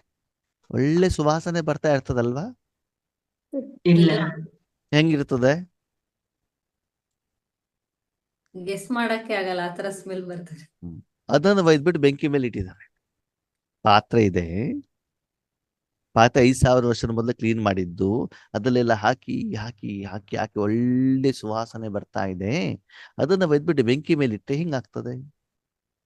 ನಿಮ್ಗೇನು ಸ್ಮೆಲ್ ಬರ್ತದೆ, ಜನರಿಗೆ ಏನು ಬರ್ತದೆ, ವಾತಾವರಣಕ್ಕೆ ಏನು ಬರುತ್ತೆ, ವಾಯುಮಂಡಲಕ್ಕೆ ಏನು ಬರುತ್ತೆ? ಎಲ್ಲ ಅದೇ ಸ್ಮೆಲ್, ಕೆಟ್ಟ ಸ್ಮೆಲ್. ಮತ್ತೆ ನಿಮ್ಮಿಂದ ಏನಾಗ್ತಾ ಇರೋದು ಇವಾಗ? ಕಾಮ, ಕ್ರೋಧ, ಲೋಭ, ಮೋಹ, ಅಹಂಕಾರ ಅಲ್ವಾ? ಇದು ಇಟ್ಕೊಂಡ್ಬಿಟ್ಟು ಬಾಬಾ ಬಾಬಾ ಬಾಬಾ ಅಂತಂದ್ರೆ ಏನಾಗ್ತದೆ? ನೋ ಯೂಸ್ ಅಲ್ವಾ? ಭಗವಂತ ಏನ್ ಹೇಳ್ತಾರೆ ಅಂತಂದ್ರೆ, ಮೊದಲನೇದಾಗಿ ಆ ಪಾತ್ರೆ ಕ್ಲೀನ್ ಆಗ್ಬೇಕು, ಅದರಲ್ಲಿರೋ ವಸ್ತು ಎಲ್ಲ ಕ್ಲೀನ್ ಆಗ್ಬೇಕು. ಅದು ಶುದ್ಧವಾಗಬೇಕು. ಅದ್ರಲ್ಲಿ ಶುದ್ಧವಾದ ನೀರನ್ನ ಹಾಕ್ಬೇಕು. ಏನಾಗ್ಬೇಕು? ಪಾತ್ರೆಯಲ್ಲಿ ಏನಿರ್ಬೇಕು? ಶುದ್ಧವಾದ ನೀರು. ಆ ಸ್ಟೇಜಿಗೆ ಏನ್ ಹೇಳ್ತಾರೆ? ಕ್ಲೀನಿಂಗ್. ಆ ಅಪನೇಕೋ ಆತ್ಮ ಸಮಜನ. ಏನ್ ಹೇಳ್ತಾರೆ? ಅಲ್ಲಿ ನೀರು ಮಾತ್ರ ಇರ್ಬೇಕಲ್ಲಿ, ಮೂಲ ಸ್ವರೂಪ. ನೀರು ಬಿಟ್ಟರೆ ಮತ್ತೆ ಬೇರೆ ಏನು ಇರಬಾರದು. ಓಕೆ, ಆ ಪಾತ್ರೆ ಎಲ್ಲಿದೆ ಇವಾಗ? ಒಲೆ ಮೇಲೆ. ಒಲೆ ಮೇಲೆ ಇದೆ ತಾನೆ. ಅದು ಒಲೆ ಮೇಲೆ ಇಡ್ಬೇಕಾ ಕೆಳಗಡೆ ಇಡ್ಬೇಕು? ಒಲೆ ಮೇಲೆ ಇಡ್ಬೇಕು. ಒಲೆ ಮೇಲೆ ಇಡ್ಬೇಕಾ? ಜನರಿಗೆಲ್ಲ ಬಿಸಿ ಬೇಕಾ ತಂಪು ಬೇಕು? ತಂಪು ಬೇಕು ತಾನೆ. ಒಲೆ ಮೇಲೆ ಇಡೋದು ಅಂತಂದ್ರೆ ವಿಕಾರ, ಕಾಮ, ಕ್ರೋಧ, ಲೋಭ, ಮೋಹ, ಅಹಂಕಾರ. ಒಲೆ ಮೇಲೆ ಇಡ್ಬೇಕು ಕೆಳಗಡೆ ಇಡ್ಬೇಕು? ಕೆಳಗಡೆ ಇಡ್ಬೇಕಣ್ಣ. ಕೆಳಗಡೆ ಪಾತ್ರೆ ಇಟ್ಟು, ಪಾತ್ರೆ ಕ್ಲೀನ್ ಆಗಿ ನೀರಿದ್ರೆ ಅದಕ್ಕೆ ಅಪನೇಕು ಆತ್ಮ ಸಮಚನ ಅಂತ ಅರ್ಥ. ಸರಿ. ಈಗ ಪ್ರಪಂಚದ ಜನರಿಗೆ ಏನ್ ಬೇಕು? ವಿಪರೀತ ಶಾಂತಿ ಬೇಕಣ್ಣ. ವಿಪರೀತ ಬಿಸಿ ಇದೆ ಅಂತ ತಿಳ್ಕೊಳ್ಳಿ ವಾತಾವರಣದಲ್ಲಿ. ಓಕೆ, ಎಲ್ಲರೂ ಹೋಗ್ಬಿಟ್ಟು ಆ ಬಿಸಿಲಲ್ಲಿ, ಸೂರ್ಯನ ಬೆಳಕಿನಲ್ಲಿ, ಆ ಒಂದು ಬಿಸಿಯ ಧೇಗೆಯಲ್ಲಿ ಬೆವರು ಬಿಟ್ಟಿದ್ದಾರೆ. ಅವ್ರಿಗೇನ್ ಬೇಕು? ನೆರಳು ಬೇಕಣ್ಣ. ನೆರಳು ಬೇಕು, ನೀರ್ ಬೇಕು. ನೆರಳಿಗಿಂತ ಅವ್ರಿಗೆ ಐಸ್ ಕ್ರೀಮ್ ಬೇಕು, ತಂಪು ನೀರು ಬೇಕು. ನಾರ್ಮಲ್ ನೀರೆಲ್ಲ ಸಾಕಾಗೋದಿಲ್ಲ ಅವ್ರಿಗೆ. ಓಕೆ, ಅವಾಗ ಅವರಿಗೆ ನೀವು ಕೊಡಬೇಕು ಅಂತ ನೀವೇನ್ ಮಾಡ್ಬೇಕು? ನಾವು ತಂಪಾಗಿರ್ಬೇಕು, ನಾವು ತಣ್ಣಗಿರ್ಬೇಕು ಅಲ್ವಾ? ಅವಾಗ ಆ ಪಾತ್ರೆಯನ್ನ ಫ್ರಿಜ್ ನಲ್ಲಿಟ್ಟು, ಫ್ರಿಜ್ ಇಂದ ಆ ನೀರು ಐಸ್ ಆಗಿ, ಐಸ್ ಆದ್ಮೇಲೆ ಒಂದು ಹೊಗೆ ಬರ್ತದೆ, ಗೊತ್ತಾ ನಿಮ್ಗೆ? ನೀರಿದ್ದಾಗ ಬರಲ್ಲ, ಅದು ಐಸ್ ಆದಾಗ ಹೊಗೆ ಬರ್ತದೆ. ಓಕೆ, ಆ ಹೊಗೆ ಅವರಿಗೆ ಟಚ್ ಆಗ್ತದೆ, ಅವಾಗ ಅವ್ರಿಗೆ ತಂಪ. ಹೀಗೆ ಯೋಚನೆ ಮಾಡಿ, ಒಂದು ಕ್ಷಣ ಯೋಚನೆ ಮಾಡಿ ಆತ್ಮೀಯರೇ. ಕೊಳುತು ಹೋಗಿರುವಂತ ಪಾತ್ರೆ, ಗಲೀಜಾಗಿರೋ ಪಾತ್ರೆ, 5,000 ವರ್ಷದ ಕ್ಲೀನೇ ಮಾಡಿಲ್ಲ. ಅದನ್ನ ಕ್ಲೀನ್ ಮಾಡಿ ಅಲ್ಲಲ್ಲಿರೋದನ್ನೆಲ್ಲ ತೆಗೆದುಹಾಕಿ ಅದಕ್ಕೆ ಶುದ್ಧ ನೀರನ್ನ ಹಾಕಿ, ಆ ನೀರು ಸಹಿತ ಪಾತ್ರೆಯನ್ನು ಫ್ರಿಜ್ಜಿನಲ್ಲಿ ಇಟ್ಟು, ಫ್ರಿಜ್ಜಿನಲ್ಲಿ ಅದು ಐಸ್ ಆಗಿ, ಅಲ್ಲಿಂದ ಅದು ಹೊರಗಡೆಗೆ ಬಂದಾಗ ಅದರ ಹೊಗೆ ವಿಶ್ವಕ್ಕೆಲ್ಲ ಕಡೆಗೆ ಹೊರಡಬೇಕು ಅಂತಂದ್ರೆ ಯಾವ ಸ್ಟೇಜ್ ಇರ್ತದೆ? ಸ್ವಲ್ಪ ಯೋಚನೆ ಮಾಡಿ. ಅರ್ಥ ಆಗ್ತಿದ್ಯಾ? ಎಷ್ಟು ಹೊತ್ತು ಅದು ಫ್ರಿಜ್ ನಲ್ಲಿ ಇರಬೇಕು? ಸರಿ, ಅಟ್ಲೀಸ್ಟ್ ರಾಜಯೋಗದ ಸಮಯದಲ್ಲಿ, ಬೇರೆ ಟೈಮ್ನಲ್ಲಿ ಆಮೇಲೆ ಕೆಸರು ಇರ್ತದೆ ನಮ್ಮ ಒಳಗೆ, ಇದೆಲ್ಲ ಯೋಚನೆ ಮಾಡೋಣ. ಅಟ್ಲೀಸ್ಟ್ ರಾಜಯೋಗದ ಸಮಯದಲ್ಲಿ, ಹೇಗೆ ತೀರ್ಥಯಾತ್ರೆಗೆ ಹೋಗುವಂತ ಸಮಯದಲ್ಲಿ ನಾವೇನ್ ಮಾಡ್ತೀವಿ? ಆಹಾರದ ಶುದ್ಧಿ, ಶರೀರದ ಶುದ್ಧಿಯನ್ನ ಮೇಂಟೈನ್ ಮಾಡ್ತೀವಲ್ವಾ? ಅಟ್ಲೀಸ್ಟ್ ರಾಜಯೋಗದ ಸಮಯದಲ್ಲಿ ಆ ಸ್ಥಿತಿ ನಮ್ದಿದೆಯಾ? ಇದೆಯಾ? ಇಲ್ಲ ನಿಮ್ಮ ನೀವು ಚೆಕ್ ಮಾಡ್ಕೊಳ್ಳಿ. ಇಷ್ಟು ಪ್ರೊಸೆಸ್ ಆಗಿಬಿಟ್ಟು ಆ ತಂಪಾದಂತ ಹೊಗೆ ಎಲ್ಲರಿಗೂ ಹೋಗಿ ತಲುಪಿದಾಗ, ವಿಶ್ವಕ್ಕೆ ಹೋಗಿ ತಲುಪಿದಾಗ ಅದಕ್ಕೆ ವಿಶ್ವ ಕಲ್ಯಾಣಕಾರಿ ಅಂತ ಹೇಳಬಹುದು. ಹಾಗೆ ನಾವು ಇಷ್ಟು ಸಾಧನೆಯನ್ನ ಮಾಡಬೇಕು. ಹಾಗಿದ್ರೆ ಯಾವ ಆಧಾರದಲ್ಲಿ ನಾನು ವಿಶ್ವ ಕಲ್ಯಾಣಕಾರಿ ಅಂತ ಕೈ ಎತ್ತಲಿಕ್ಕೆ ನನಗೆ ಅಧಿಕಾರ ಇದೆ? ಅಧಿಕಾರ ಇದೆಯಾ? ಇಲ್ಲ. ನಿಮ್ಮಲ್ಲಿ ಯಾರ್ಯಾರು ವಿಶ್ವ ಕಲ್ಯಾಣಕಾರಿ ಕೈ ಎತ್ತಿ ನೋಡೋಣ. ನಾನಂತೂ ಅಲ್ಲ, ನಾನಂತೂ ಆ ಲೆವೆಲ್ಗೆ ಬಂದಿಲ್ಲ. ನನ್ನ ರಿಸಲ್ಟ್ ಫಸ್ಟಿಗೆ ಹೇಳ್ಬಿಟ್ಟಿದೆ. ನೀವ್ ಯಾರ್ದು ಇದ್ರೆ ಕೈ ಎತ್ತಿ ನೋಡೋಣ. ಇವತ್ತು ಬಾಬಾ ನನಗೆ ಮಾಸ್ಟರ್ ವಿಶ್ವ ಕಲ್ಯಾಣಕಾರಿ ಏನ್ ಮಾಡ್ಬಿಟ್ರು? ಬಿರುದು ಕೊಟ್ಬಿಟ್ರು. ಇನ್ನು ಕೆಲವರಿಗೆ ವಿಶ್ವ ಕಲ್ಯಾಣಕಾರಿ ಅಂತಂದು ಮಾಸ್ಟರ್ ವಿಶ್ವ ಕಲ್ಯಾಣಕಾರಿ ವ್ಯತ್ಯಾಸನೇ ಗೊತ್ತಿಲ್ಲ. ನಾನು ವಿಶ್ವ ಕಲ್ಯಾಣಕಾರಿ ಅಂತ ಹೇಳ್ಬಿಡ್ತ. ವಿಶ್ವ ಕಲ್ಯಾಣಕಾರಿ ಯಾರು? ಭಗವಂತ. ಬಾಬಾ. ನಾನು ಯಾರು? ಮಾಸ್ಟರ್ ಅಷ್ಟೇ. ಆದ್ಮೇಲೆ ನೋಡಿ, ನಾವಿಷ್ಟು ಸಾಧನೆ ಮಾಡಬೇಕಾಗಿದೆ. ರಾಜಯೋಗದಲ್ಲಿ ಕೂತ್ಕೊಂಡ ತಕ್ಷಣದಲ್ಲಿ ಮನಸ್ಸನ್ನು ಎಲ್ಲದಿಂದ ತೆಗೆದು, ಮನಸ್ಸೆಲ್ಲಿ ಹೋಗ್ಬೇಕು? ಬಾಬನಲ್ಲಿ ಮಾತ್ರ ಇದ್ದು, ಪರಂಧಾಮ ಅಂದ್ರೆ ಫ್ರಿಜ್ ಒಳಗಡೆಗಿದ್ದು ಅದು ತಂಪಾಗಿ ನಿಮ್ಮ ಮನಸ್ಸು ನಿಸ್ಸಂಕಲ್ಪ. ಓಕೆ, ಅದು ಐಸ್ ಕ್ರೀಮ್ ಆಗ್ಬಿಟ್ಟು ಹೊಗೆ ಬರೋದಲ್ಲ. ಅದೇನಾಗ್ಬೇಕು? ನೀರಿರ್ಬೇಕು, ಗಟ್ಟಿ ಆಗ್ಬೇಕು, ಐಸ್ ಆಗ್ಬೇಕು. ಓಕೆನಾ? ಬೇರೆ ಯಾವುದೋ ಒಂದು ನೀವೇನ್ ಮಾಡ್ತೀರಿ, ಈ ಫ್ರೂಟ್ ಸಲಾಡ್ ಅಂತ ಮಾಡ್ತಾರೆ, ಇನ್ನೊಂದೇನೋ ಮಾಡ್ತಾರಲ್ಲ ಫ್ರೂಟ್ಸ್, ಇನ್ನೇನು ಹೇಳ್ತಾರೆ ಅದಕ್ಕೆ? ಎಲ್ಲೋ ಕಲರ್ ಇದೆ, ಅದಕ್ಕೆ ಹೆಸರೇನು ಹೇಳ್ತಾರೆ. ಫ್ರೂಟ್ಸ್ ಎಲ್ಲ ಹಾಕ್ಬಿಟ್ಟು ಐಸ್ ಕ್ರೀಮ್ ಟೈಪ್ ಮಾಡ್ಕೊಂಡು ತಿಂತಾರೆ. Custard powder. ಕಸ್ಟರ್ಡ್ ಪೌಡರ್ ಹಾಕ್ತಾರೆ. ಅದಕ್ಕೆ ಏನ್ ಹೇಳ್ತಾರೆ? ಮಟೀರಿಯಲ್ಗೆ ಏನ್ ಹೇಳ್ತಾರೆ? ಕಸ್ಟರ್ಡ್ ಅಂತ ಹೇಳ್ತಾರಾ? ಸರಿ. ಹ್ಮ್ ನೋಡಿ, ಅದು ಇಟ್ಟರು ಕೂಡ ಅದು ಗಟ್ಟಿ ಆಗೋದಿಲ್ಲ ಅಲ್ವಾ? ಬರೀ ನೀರಿದ್ದಾಗ ಎಷ್ಟು ಗಟ್ಟಿ ಆಗತ್ತೋ, ಓಕೆ, ಐಸ್ ಕ್ರೀಮ್ ಅಲ್ಲಿ ಇಟ್ಟಾಗ ಆಗ್ಬೋದು, ಆದ್ರೆ ನೀರಿನಷ್ಟು ಗಟ್ಟಿ ಆಗೋದಿಲ್ಲ ಅಲ್ವಾ? ಹಾಗೆ ಅಲ್ಲಿ ಬರೀ ಆತ್ಮ ಮಾತ್ರ ಇರ್ಬೇಕು. ವಾಸ್ತವಿಕತೆ ಹೇಳ ಆತ್ಮೀಯರೇ, ಸರಿಯಾಗಿ ನಮ್ಮ ಸ್ಥಿತಿಯನ್ನು ನಾವು ಅವಲೋಕನ ಮಾಡಿದಾಗ ಬರೀ 1 ನಿಮಿಷನೂ ಆ ಸ್ಥಿತಿ ನಮ್ದು ಇರೋದಿಲ್ಲ. ಇರುತ್ತಾ? ಬರೀ 1 ನಿಮಿಷ. ಮಧ್ಯದಲ್ಲಿ ಕೆಸರಿಗೆ ಹೋಗೋದು, ಅಲ್ಲಿ ಹೋಗೋದು, ಇಲ್ಲಿ ಹೋಗೋದು, ಮತ್ತೊಂದು ಮಗನನ್ನು ಊಸುತ್ತಾ ಇರ್ತದೆ. ನೀವು ಆ ಸ್ಟೇಜಲ್ಲಿ ಇದ್ದರೆ ನೀವು 3 ಲೋಕವನ್ನು ಇಮರ್ಜ್ ಮಾಡಬೇಕಾದ ಅವಶ್ಯಕತೆನೇ ಇಲ್ಲ. ತನ್ನಿಂತಾನೆ ಏನಾಗ್ತಾ ಇರ್ತದೆ? ಶಕ್ತಿ ಹೋಗ್ತಾ ಇರ್ತದೆ. ಪರಂಧಾಮದಲ್ಲಿ ನೀವು ಕುತ್ಕೊಂಡು ಆ ಸ್ಟೇಜ್ ನಿಮ್ದು ಬಂದ್ರೆ 3 ಲೋಕಕ್ಕೆ ಆಟೋಮೆಟಿಕಲಿ ಹೋಗ್ಬೇಕಾಗತ್ತೆ, ಹೋಗ್ತಾ ಇರುತ್ತೆ. ನೀವೇನು ಮಾಡಬೇಕಾದ ಅವಶ್ಯಕತೆ ಇಲ್ಲ. ನಾವು ಕೇಳ್ತೀವಿ ಏನಂತ, ಬಾಬಾ ವಿಶ್ವ ಯಾಕೆ ಪರಿವರ್ತನೆ ಆಗ್ತಾ ಇಲ್ಲ, ಯಾಕೆ ವಿನಾಶ ಆಗ್ತಾ ಇಲ್ಲ? ಯಾಕೆ ವಿನಾಶ ಆಗ್ತಾ ಇಲ್ಲ ಹೇಳಿ ನೋಡೋಣ. ಯಾಕಾಗ್ತಾ ಇಲ್ಲ? ನಾವು ಕಂಪ್ಲೀಟ್ ಆಗಿಲ್ಲ. ಪರಿವರ್ತನೆ ಆಗಿಲ್ಲ. ಬಾಬಾ ಜ್ಞಾನ ಹೇಳ್ತಾ ಇಲ್ಲ, ಬಾಬಾ ಬರ್ತಾ ಇಲ್ಲ, ಮೌಂಟ್ ಅಬುನಲ್ಲಿ ಇವಾಗ ಬಾಬಾನೇ ಬರೋದಿಲ್ಲ. ಸರಿ, ಬಂದು ಬಾಬಾ ಹೇಳಿರೋದನ್ನ ನಾವೆಷ್ಟು ಮಾಡಿದೀವಿ? ಎಷ್ಟು ಕಾರ್ಯ ತಂದಿದ್ದೀವಿ ಅಲ್ವಾ? ಅದಕ್ಕಾಗಿ ದಯವಿಟ್ಟು ಯಾವುದೋ ಒಂದು ಲೆವೆಲ್ ಅಲ್ಲಿ ತಾವಿದ್ದು ಬಿಟ್ಟು ಇದೇ ಹೈಯೆಸ್ಟ್ ಲೆವೆಲ್ ಅಂತ ನಿಮಗೆ ನೀವು ಸರ್ಟಿಫಿಕೇಟ್ ಅನ್ನ ಕೊಟ್ಕೊಳ್ಬೇಡಿ. ಆ ಶಬ್ದ ಅಂತಂದ್ರೆ ಏನು, ಆ ವಿಧಿವಿಧಾನ ಏನು, ಮಾಡಬೇಕಾಗಿರುತ್ತೇನು, ವಾಸ್ತವಿಕತೆ ಏನು? ನನಗೆ ತುಂಬಾ ಬೇಜಾರಾಗತ್ತೆ. ಬಾಯಲ್ಲಿ ಬರೀ ರಾಜಯೋಗ ರಾಜಯೋಗ ರಾಜಯೋಗ ಅಂತ ಹೇಳೋದು, ಬಾಬಾ ನೆನಪು ಮಾಡೋದು, ಎಲ್ಲ ರಾಜಯೋಗದ ಫಲವನ್ನು ವೈಯಕ್ತಿಕವಾಗಿ ಶಾರೀರಿಕವಾಗಿ ಉಪಯೋಗ ಮಾಡ್ಕೊಳ್ಳೋದು, ಶಾರೀರಿಕವಾಗಿ ಉಪಯೋಗ ಮಾಡ್ಕೊಳ್ಳೋದು.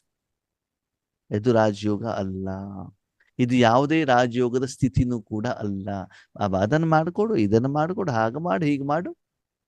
ಓಕೆ, ರಾಜಯೋಗದಿಂದಾನೇ ಬಂತು ಅಂತ ನಿಮ್ಗೆ ಗೊತ್ತಾಗತ್ತೆ, ಭಗವಂತನಿಂದಾನೇ ಬಂತು ಅಂತ ಗೊತ್ತಾಗತ್ತೆ. ಹಾಗೆ ನಾವು ಇದರಲ್ಲಿ ಇದ್ದೀವಿ ಅಂತಂದ್ರೆ ಬರೀ ಆತ್ಮೀಯರೇ 33 ಕೋಟಿಯಲ್ಲಿ ನಾವು ಅಷ್ಟೇ ಇದ್ದೀವಿ ಬಿಟ್ರೆ ಇನ್ನೂ 2 ಕೋಟಿಗೂ ಬಂದಿಲ್ಲ. 16,108 ಆಮೇಲೆ ಅದಕ್ಕಾಗಿ ಬೇರೆಯವ್ರನ್ನ ಚೆಕ್ ಮಾಡೋದು ಬೇಡ. ಅವ್ರು ಏನು ಸಾಧನೆ ಮಾಡ್ತಾರೆ, ಅವರಲ್ಲಿ ಏನು ಕಡಿಮೆತನ ಇದೆ ಬೇಡ. ಭಗವಂತ ಹೇಳ್ತಾರೆ ಸ್ವದರ್ಶನ, ಸ್ವಚಿಂತನ, ಸ್ವ ಅವಲೋಕನ. ಇವತ್ತು ಭಗವಂತ ಏನ್ ಹೇಳಿದ್ರೆ ಅದರ ಆಧಾರದಲ್ಲಿ ನಿಮ್ಮ ವೈಯಕ್ತಿಕ ಸ್ಥಿತಿಯನ್ನು ಅದಕ್ಕೆ ತಕ್ಕ ಕಂಪ್ಯಾರಿಸನ್ ಮಾಡಿ. ಆ ರೀತಿ ಭಗವಂತನ ಶಕ್ತಿ ಮಾತ್ರ ಆ ಸಮಯದಲ್ಲಿ ನನ್ನ ಮೂಲಕ ಪ್ರವಾಹ ಆಗಿ ಆ ಮೂಲಕ ವಿಶ್ವದ ಕಣ ಕಣ ಕಣ ಕಣ ಕಣ ಕಣಗಳಿಗೂ ಕೂಡ ಹೋಗ್ಬಿಟ್ಟು ತಲುಪುತ್ತಾ ಇದೀಯಾ? ತಲುಪಬಿಟ್ಟು ಅವರಿಗೆ ಕಲ್ಯಾಣ ಆಗಿ ಅವ್ರು ಥ್ಯಾಂಕ್ ಯು ಅಂತ ಹೇಳ್ತಾ ಇದ್ದಾರಾ ಅಂತ ಚೆಕ್ ಮಾಡ್ಕೊಳ್ಳಿ.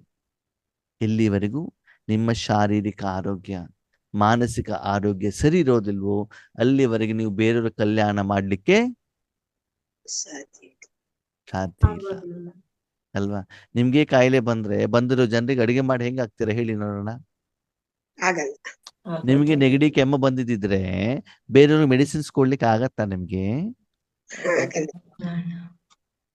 ಎಷ್ಟು ಸತ್ಯ ಗೊತ್ತಾ? ಇವತ್ತು ನಾವು ರಾಜಯೋಗ ಅಂತ ಹೇಳಿಬಿಟ್ಟು ನಮ್ಮಲ್ಲಿರುವಂತ ವಿಕಾರವನ್ನ ಬೇರೆಯವ್ರು ಟ್ರಾನ್ಸ್ಫರ್ ಮಾಡ್ತಾ ಇದ್ದೀವಿ. ರಾಜಯೋಗಕ್ಕಂತ ಕೂತ್ಕೊಳ್ತೀವಿ, ಎಲ್ಲಿ ಕೂತ್ಕೊಳ್ತೀವಿ? ರಾಜಯೋಗದಲ್ಲಿ ಇಲ್ಲೇ ಇರ್ತೀವಿ. ಬಾಬನ ಮೇಲೆ ಕೂತ್ಕೊಳ್ತಿರ್ತಾನೆ, ನಿಮ್ಮ ಮನೇಲಿ ಕೂತ್ಕೊಳ್ತಿರ್ತಾನೆ, ಸಂಘಟನೆ ಕೂತ್ಕೊಳ್ತಿರ್ತಾನೆ. ನಿಮ್ಮ ಮನಸ್ಸು ಲೌಕಿಕದ ಜೊತೆಗೆ ಶರೀರಧಾರಿಗಳ ಜೊತೆಗೆ ಇದ್ರೆ ನೀವು ರಾಜಯೋಗದ ವಾಯುಮಂಡಲ ನಿರ್ಮಾಣ ಮಾಡಿದ್ರೋ ಇರೋದನ್ನ ಹಾಳು ಮಾಡಿದ್ರು?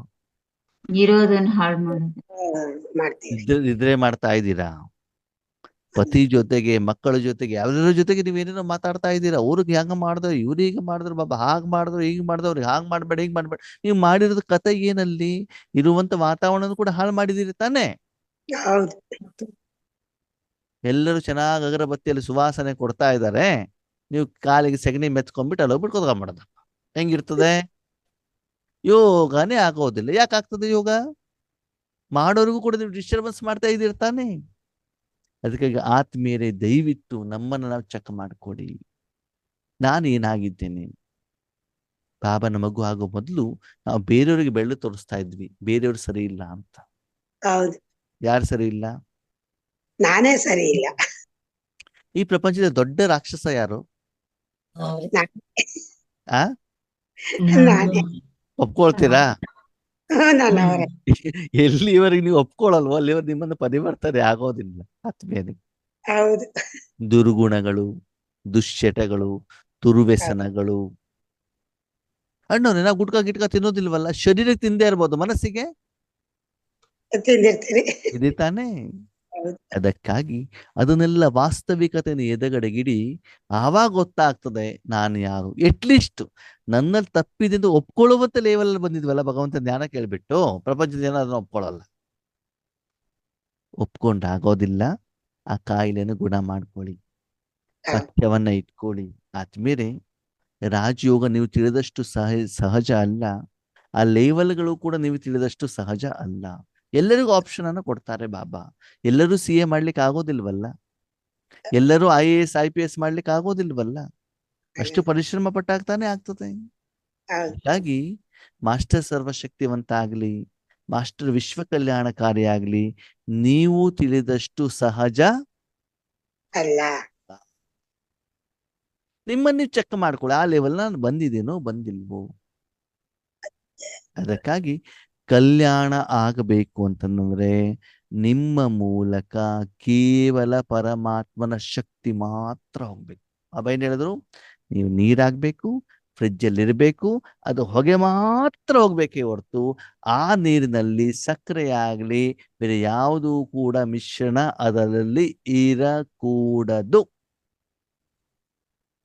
ಹಾಗಿದ್ರೆ ಕೊಳುತೋಗಿರುವಂತ ಒಂದು ಪಾತ್ರದಲ್ಲಿರುವಂತ ಮಟೀರಿಯಲ್ ತೆಗೆದು ಅದರಲ್ಲಿ ನೀರನ್ನ ಹಾಕಿ ಅದು ಐಸ್ ಹಾಕ್ಬೇಕು ಅಂತಂದ್ರೆ ಎಷ್ಟು ಸಮಯ ಬೇಕು ಆತ್ಮೀಯರೇ? ಎಷ್ಟೊತ್ತು ಬೇಕು? 1-2 ಅವರ್ ಬೇಕಣ್ಣ ಫ್ರಿಡ್ಜ್ ಅಲ್ಲಿ. ಹೌದಾ? 2-3-4 hours. 2 ಅವರ್ನಲ್ಲಿ ಆಗ್ಬಿಡ್ತದ ಐಸು? ಗೊತ್ತಿಲ್ಲ.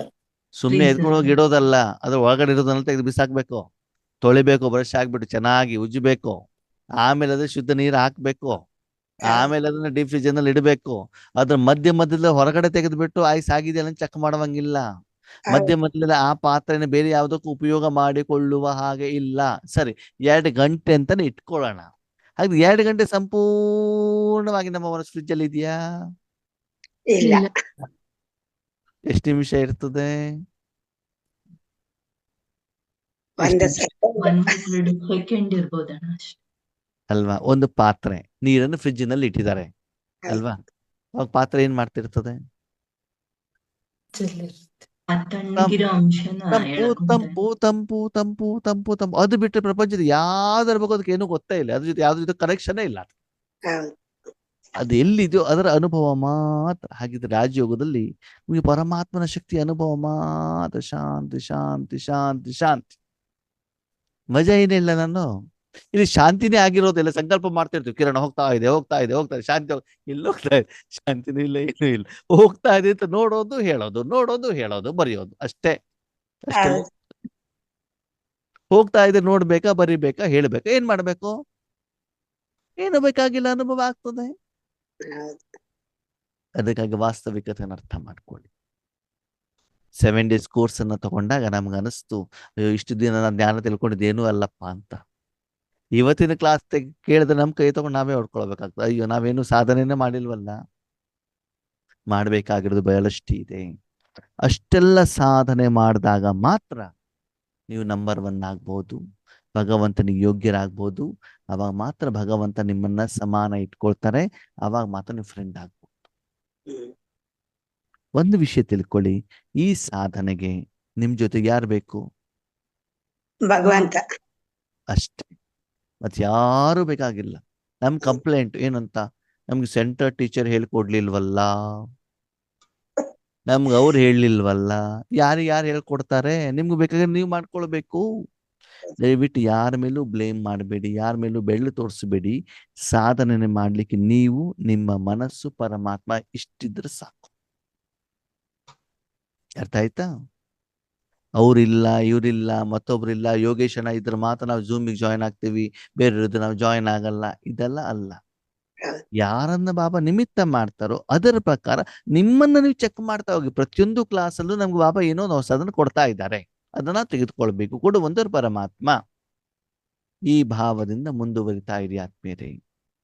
ಓಕೆ, ಮಾಸ್ಟರ್ ವಿಶ್ವ ಕಲ್ಯಾಣಕಾರಿ ಅಂದ್ರೆ ವಿಶ್ವ ಕಲ್ಯಾಣ ಆಗ್ಬೇಕು ಅಂತಂದಲ್ಲಿ ಸ್ವಾರ್ಥ ಇಲ್ದೇನೆ ಕೇವಲ ಭಗವಂತನ ಶಕ್ತಿ ಮಾತ್ರ ವಿಶ್ವಕ್ಕೆ ಹೋಗ್ಬಿಟ್ಟು ಏನ್ ಮಾಡ್ಬೇಕಾಗ್ತದೆ, ತಲುಪಿದಾಗ, ಅವರಿಗೆ ಕಲ್ಯಾಣ ಆದಾಗ, ಅದರಿಂದ ಅವರಿಗೆ ಪ್ರಯೋಜನ ಲಾಭ ಆದಾಗ ಅವಾಗ ನೀವೇನಾಗ್ತೀರಿ? ವಿಶ್ವಕಲ್ಯಾಣಕಾರಿ. ಅದಕ್ಕೆ ಬಾಬಾ ಆ ಲೆವೆಲ್ ಅಲ್ಲಿ ಬಂದಾಗ 1 ನಿಮಿಷದ ನಿಮ್ಮ ಯೋಗದಿಂದ 1 ವರ್ಷದ ನಿಮ್ ಲೆಕ್ಕಾಚಾರ ನೀವೇನ್ ಮಾಡ್ಬೋದು? ಜಮಾ ಮಾಡ್ಕೊಂಡು ಕ್ಲಿಯರ್ ಮಾಡ್ಕೊಳ್ಬಹುದು, ಜಮಾ ಮಾಡ್ಕೊಳ್ಬಹುದು. ಆ ಲೆವೆಲ್ ಬರ್ಬೇಕು ನಮ್ದು.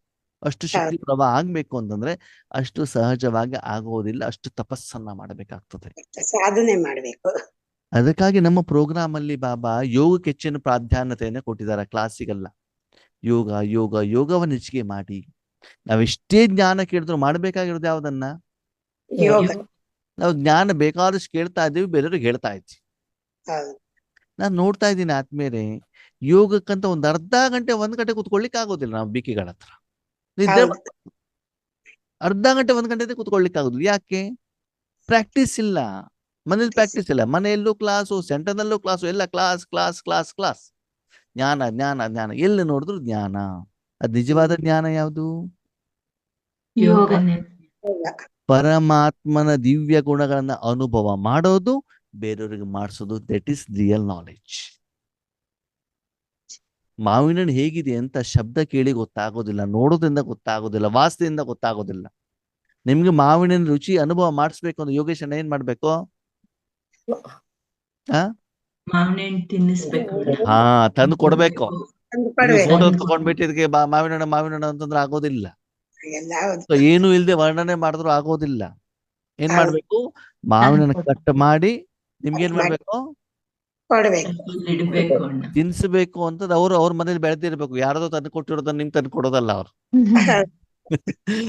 ಅವರ ಮನೆಯಲ್ಲಿ ಬೀಜವನ್ನ ತಂದು ಭೂಮಿನ ಹಸನ ಮಾಡಿ ಅದಕ್ಕೆ ಗೊಬ್ಬರ ಹಾಕಿ, ಹಸು ಗಿಡ ನಿಲ್ದಿದ್ದಾಗ ನೋಡ್ಕೊಂಡು ಬೇಲಿಯಾಗಿ ಪ್ರತಿದಿನ ಗೊಬ್ಬರ ಹಾಕಿ ಎಲ್ಲ ಹಾಕಿ ದೊಡ್ಡದು ಮಾಡಿ, ಹಣ್ಣಾದ್ಮೇಲೂ ಯಾರು ಮಂಗ ಗಿಂಗಗಳೇನು ತಿಂದ್ಕೊಂಡು ಹೋಗ್ದಿದ್ದಂಗೆ ನೋಡಿ ಚೆನ್ನಾಗದನ್ನ ಹಣ್ಣು ಮಾಡಿಸಿ ಸುವಾಸನೆ ಬಂದ್ಮೇಲೆ ಬೇರೆಯವ್ರಿಗೆ ಏನ್ ಮಾಡ್ಬೇಕು? ಕೊಡ್ಬೇಕು. ತಿನ್ನಿಸ್ಬೇಕು. ಅಷ್ಟು ಕೊಟ್ಟಾಗ ಮಾತ್ರ ನಿಮ್ಮ ಮನೆಯಲ್ಲಿ, ನಿಮ್ಮ ಮನದಲ್ಲಿ ಪರಿವರ್ತನೆ ಆಗ್ತದೆ. ಅವನವರು ಎಷ್ಟೆಲ್ಲ ಯೋಗ ಮಾಡ್ತಾರೆ, ನಮ್ಮ ಮನೆಯವ್ರು ಚೇಂಜೇ ಆಗೋದಿಲ್ಲ, ಮಕ್ಕಳು ಚೇಂಜೇ ಆಗೋದಿಲ್ಲ. ಯಾಕೆ ಚೇಂಜ್ ಆಗೋದಿಲ್ಲ ಹೇಳಿ ನೋಡೋಣ? ಅಷ್ಟು ನಾವೇ ಚೇಂಜ್ ಆಗಲ್ಲ, ಅದಕ್ಕೋಸ್ಕರ. ಮೊದಲು ನೀವು ಭಗವಂತ ನೆನಪು ಮಾಡಿದಾಗ ನಿಜವಾದ ಪರಮಾತ್ಮನ ಶಕ್ತಿ ಅನುಭವ ಆಗ್ತಾ ಇದೆ ಅಂತ ಚೆಕ್ ಮಾಡ್ಕೊಳ್ಳಿ. ನಿರಾಕಾರ ರೂಪದಲ್ಲಿ ಅದು ಇಷ್ಟು ಅನುಭವ ಆಗ್ಬೇಕು ಅಂದ್ರೆ ಗಂಟೆ ಗಟ್ಟಲೆ ಅಲ್ಲೇ ಕೂತ್ಕೊಳ್ಬೇಕು ಅಂತ ಅನ್ಸ್ಬೇಕು ನಿಮಗೆ. ಅಷ್ಟು ಖುಷಿ ಕೊಡ್ಬೇಕು, ಅಷ್ಟು ಸಂಪಾದನೆ ಆಗ್ತಾ ಇರ್ಬೇಕು. ಟಕ್ ಅಂತ ಯೋಗ ಕೂತ್ಕೊಂಡ ತಕ್ಷಣ ಶಾಂತ. ಹೇಗೆ ತುಂಬಾ ಬಿಸಿಲಿರುವಂತವನು ಎಸಿಯಲ್ಲಿ ಬಂದು ಕೂತ್ಕೊಂಡ ತಕ್ಷಣ ಎಷ್ಟು ಆರಾಮಾಯ್ತಪ್ಪ ಅಂತ ಅನ್ಸುತ್ತಲ್ಲ, ಹಾಗೆ ನಿಮ್ಗೆ ಅನ್ಸ್ಬೇಕು 1 ಸೆಕೆಂಡ್ ಅಲ್ಲಿ. ಜಾಸ್ತಿ ಕಂಟಿನ್ಯೂ ಮಾಡ್ಬೇಕು. ಅದನ್ನ ಸಾಧನೆ ಮಾಡ್ಲಿಕ್ಕೆ ಸಾಧ್ಯ ಇದೆ, ಅಸಾಧ್ಯ ಯಾವುದೂ ಇಲ್ಲ. ಯಾಕಂದ್ರೆ ಇಲ್ಲಿ ಮಾಡ್ಬೇಕಾಗಿರೋದು ನೀವಲ್ಲ, ಯಾರು ಮಾಡ್ಬೇಕಾಗಿರೋದು? ಪರಮಾತ್ಮ. ನಿಮ್ ಕೆಲ್ಸ ಏನು? ಮನ್ಸು ಬುದ್ಧಿ ಕೊಡೋದು.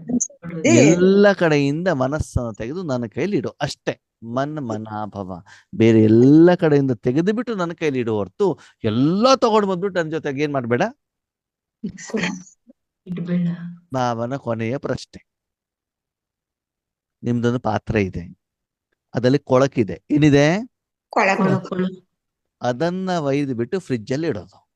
ಎಲ್ಲಿಡೋದು? ಫ್ರಿಡ್ಜ್ ಅಲ್ಲಿ. ಓಕೆ, ಅದನ್ನ ಐಸ್ ಮಾಡಿಬಿಟ್ಟು ಬೇರೆಯವರಿಗೆ ಐಸ್ ಕ್ರೀಮ್ ರೂಪದಲ್ಲಿ ನಿಮ್ಮ ಮನೆಗೆ ಬಂದಾಗ ಯೋಗೇಶ್ ಅಣ್ಣ ಕೊಡೋದು.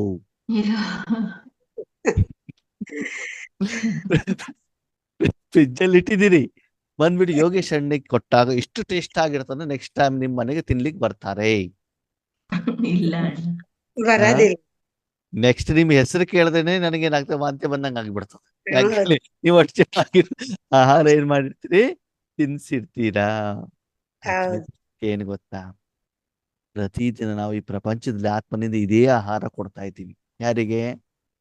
ಆತ್ಮಗಳಿಗೆ. ವಿಶ್ವಕ್ಕೆ. ಅದನ್ನೇ ಕೊಡ್ತಾ ಇದೀವ ಇಲ್ವಾ ಹೇಳಿ ನೋಡೋಣ. ಕೊಡ್ತಾ ಇದ್ವಿ. ಹಾಗಿದ್ರೆ ನಾನು ಒಳ್ಳೆ ಆತ್ಮನೋ ಕೆಟ್ಟ ಆತ್ಮನೋ? ಕೆಟ್ಟ ಆತ್ಮ. ಅದಕ್ಕೆ ಬಾಬಾ ಇವತ್ತು ಹೇಳಿದ್ದು, ಯಾರು ಈ ಪ್ರಪಂಚದಲ್ಲಿ ಪಾಪಾತ್ ಪುಣ್ಯಾತ್ಮರು ಯಾರು ಇಲ್ಲ, ಎಲ್ಲರೂ ಏನಾಗ್ಬಿಟ್ಟಿದ್ದಾರೆ? ಎಲ್ಲಾರು ಪಾಪಾತ್ಮರಾಗ್ಬಿಟ್ಟಿದ್ದಾರೆ. ಬಾಬಾ ಮಜಾ ಏನು ಗೊತ್ತಾ, ಬಾಬಾ ನಿಮ್ಮನ್ನು ಸೇರಿಸ್ಬಿಟ್ಟು ಹೇಳಿದಾರ ಅದ್ರಲ್ಲಿ ಯಾರು ಇಲ್ಲ ಅಂತ. ಯಾಕಂದ್ರೆ ಯಾರು ಇನ್ನು ಪಾವನ ಆಗಿಲ್ಲ. ಹಾಗಿನ್ನ ಪಾಪಾತ್ಮರಾಗ್ಬೇಕು ಪುಣ್ಯಾತ್ಮರಾಗ್ಬೇಕು. ಪುಣ್ಯಾತ್ಮರ ಈ ಸಾಧನೆ ಮಾಡೋದು ಬೇಕಾದಷ್ಟಿದೆ. ಯೋಗದ ಕಡೆ ಗಮನವನ್ನ ಕೊಡಿ, ಜ್ಞಾನವನ್ನ ಸರಿಯಾಗಿ ಅರ್ಥ ಮಾಡ್ಕೊಳ್ಳಿ, ಸೀರಿಯಸ್ ಆಗಿ ಮಾಡಿ, ಗಂಭೀರತೆಯಿಂದ ಮಾಡಿ. ಹುಡುಗಾಟಿಕೆ ಬೇಡ, ಆಲಸ್ಯತನ ಬೇಡ. ಯಾರು ಜ್ಞಾನ ತಗೊಳ್ತಾರೆ ಯಾರು ತಗೊಂಡಿಲ್ಲ ಅದು ಬೇಡ. ನನಗೆ ಬೇಕು, ನಾನು ಮಾಡ್ಬೇಕಷ್ಟೇ. ನಿಮ್ಮನ್ನು ಮಾತ್ರ ಎದುರುಗಡೆ ಇಟ್ಕೊಂಡು, ನೀವು ಸರಿಯಾದ ಜನ ನಿಮ್ಮ ಎದುರುಗಡೆ ಕ್ಯೂನಲ್ಲಿ ಬರ್ತಾರೆ ಆತ್ಮೀಯರು.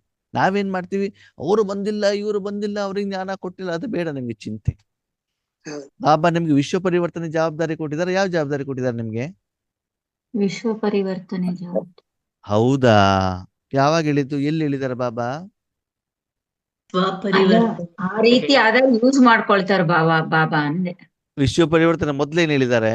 ಸ್ವಪರಿವರ್ತನೆ ಅಷ್ಟೇ ನಿಮ್ ಕೆಲಸ ಕೊಟ್ಟಿರೋ. ಹೌದು. ನಿಮ್ ಕೆಲಸ ಕೊಟ್ಟಿರೋದು ಅಷ್ಟೇ. ಸ್ವಪರಿವರ್ತನೆ ಆಗಿ ಉಳಿದಿದ್ದು ವಿಶ್ವ ಪರಿವರ್ತನೆ ನಾನ್ ನೋಡ್ಕೊಳ್ತೇನೆ ಅಂತ ಹೇಳ್ತಾರೆ. ನೀವ್ ಸ್ವಪರಿವರ್ತನೆ ಆಗು ಅಷ್ಟೇ, ಅದು ನಿಮ್ ಕೆಲಸ ಅಲ್ಲ. ಸ್ವಪರಿವರ್ತನೆ ಆಗಿ ನನ್ನ ಹತ್ರ ಬನ್ನಿ, ಉಳಿದಿದ್ದು ನಾನ್ ನೋಡ್ಕೊಳ್ತ ನನ್ನ ಕೆಲಸ. ಓಕೆ, ನಾವೇನ್ ಮಾಡ್ತೀವಿ, ಅವನ ಕೆಲಸ ನಾವ್ ಮಾಡ್ಲಿಕ್ಕೆ ಹೋಗ್ತೀವಿ. ಹೌದು. ನೀರ್ ಆಗ್ಬಿಟ್ಟು ಫ್ರಿಜ್ ನಲ್ಲಿ ಬಂದು ಕುತ್ಕೋ, ತಂಪು ಮಾಡೋದು ಯಾರ ಕೆಲಸ? ನೀರಿನ ಕೆಲಸನೋ ಪಾತ್ರ ಕೆಲಸನೋ? ಫ್ರಿಜ್ಜಿನ ಕೆಲಸ, ಅದರಲ್ಲಿರೋ ಕರೆಂಟಿನ ಕೆಲಸ. ಅದು ಪಾತ್ರೆ ಮತ್ತೆ ನೀರಿನ ಕೆಲಸ ಅಲ್ಲ. ಅದು ಪಾತ್ರೆ ಆಗಿ ನೀರ್ ಆಗ್ಬಿಟ್ಟು ಫ್ರಿಜ್ ಅಲ್ಲಿ ಹೋಗಿ ಕುತ್ಕೊಂಡಾಯ್ತು. ಮುಂದಿನ ಕೆಲಸ ಯಾರ್ದು? ಫ್ರಿಜ್ಜಿಂದು. ನಿನ್ನ ಮನಸ್ಸನ್ನ ಎಲ್ಲಾ ಕಡೆ ತೆಗೆದ್ಬಿಟ್ಟು ಮನಸ್ಸು ನನ್ನ ಕೈಲಿ ಕೊಡು ಅಷ್ಟೇ. ಹೀಗೆ ಹೇಳಿ, ವಿಶ್ವ ಕಲ್ಯಾಣಕಾರಿ ಯಾರು? ಪರಮಾತ್ಮ. ಯಾರು?